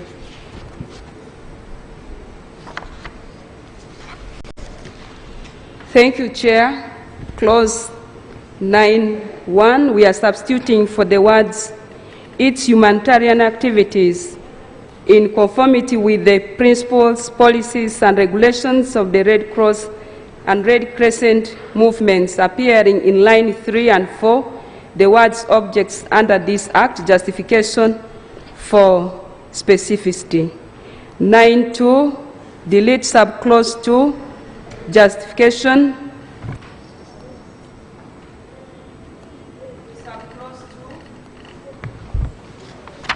subclause 2 duplicates clause 4 of the bill, which establishes the Society as a body corporate and therefore enjoys all rights and liabilities that accrue to any corporate body, including the right to acquire or own property. Clause 9.3, we are deleting subclause 3. Justification: the provision is unnecessary. Matters to do with welfare of the Society staff should be handled administratively. Clause 9.4, we are deleting subclause 4. Justification: the provision has been provided for under a new clause immediately following, since it contains a different issue from that under this clause. Therefore, we are proposing a new clause. Insert a new clause immediately after clause 9 as follows. Collaboration of the Society with public authorities. 1. A public authority may enter into an agreement with the Society requiring the Society to provide any service or activity that the public authority may entrust to the Society within the scope of the Society's objects and functions. 2. The public authority shall make provisions for covering the costs of any service or activity entrusted to the Society under subsection 1. Justification: for clarity. Right Honourable Chair, I move. Members, the question is that... Yes, Honourable Chair.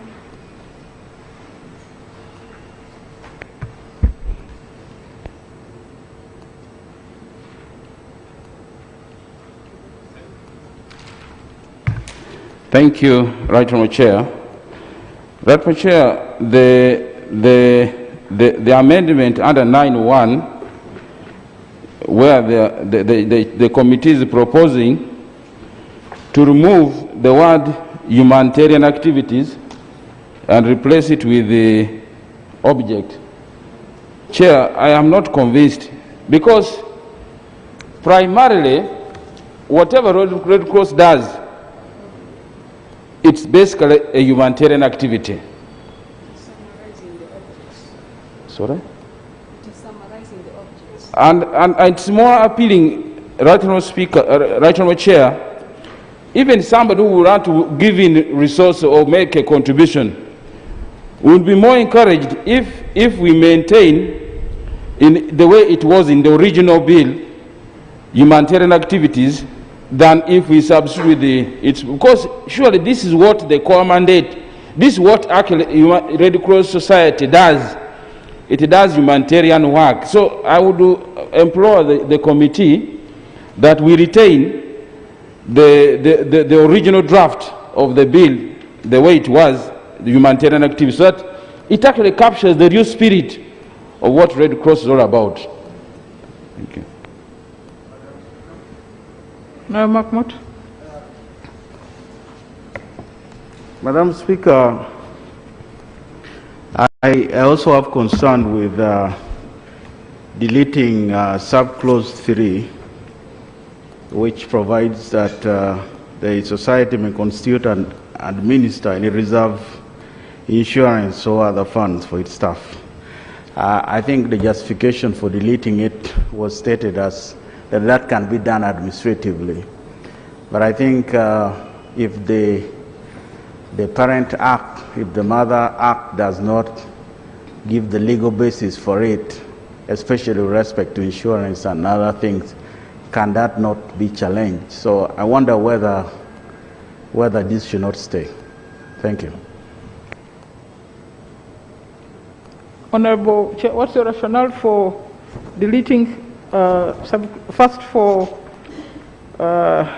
deleting part of subclause 1, for deleting subclause 2 and 3? Thank you, Right Honorable Chair.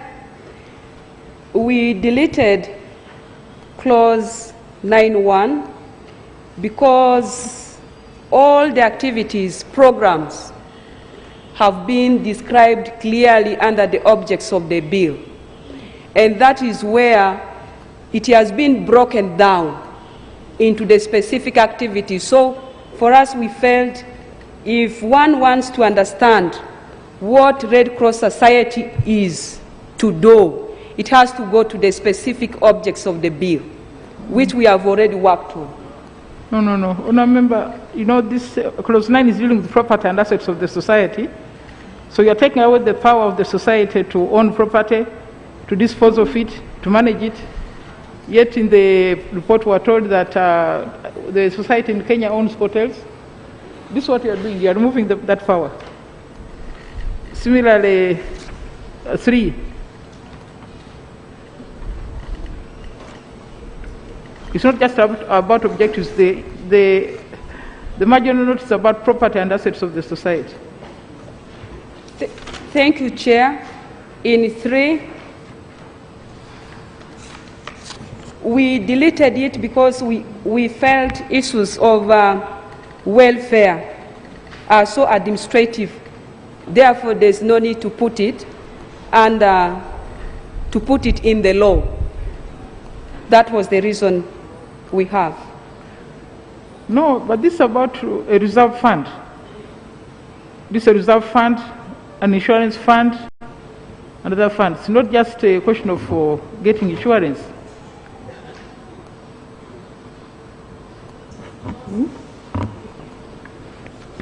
I think you better leave it there. Right Honourable Chair. Right Honourable Chair, I concede on 3.1 and 3.3. All of them. Clause 3.1. All of them. It's better you leave all of them. Right Honourable Speaker, Right Honourable Chair, with the clarity the House has given and with your input, I concede to maintain clause 9. Members of the question that clause 9 do stand part of the bill. Those in favour say aye, the contrary no. Ayes have it.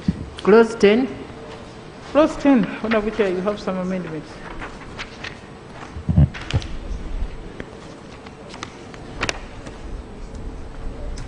Thank you, Right Honourable Chair. On clause 10, it's about funds of the society. We are proposing to substitute for paragraph A the following: money appropriated to the society by Parliament through public authorities justification to enable the society access funding through MDS, since the society is auxiliary to those MDS, to enhance a streamlined planning, budgeting, coordination, and supervision between the society and the MDS. Clause 10(1)(b), delete the words responsible for disaster preparedness appearing in line 2 of the provision justification. The words are redundant since the word minister has been defined under the interpretation clause.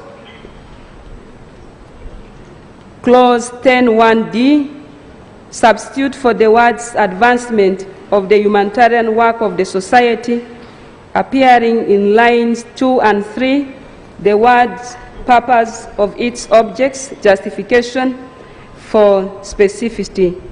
Clause 10(1)(e), substitute for paragraph E the following: contributions from national and international organizations and individuals, justification for clarity and individuals, justification for clarity and specificity. We are also proposing to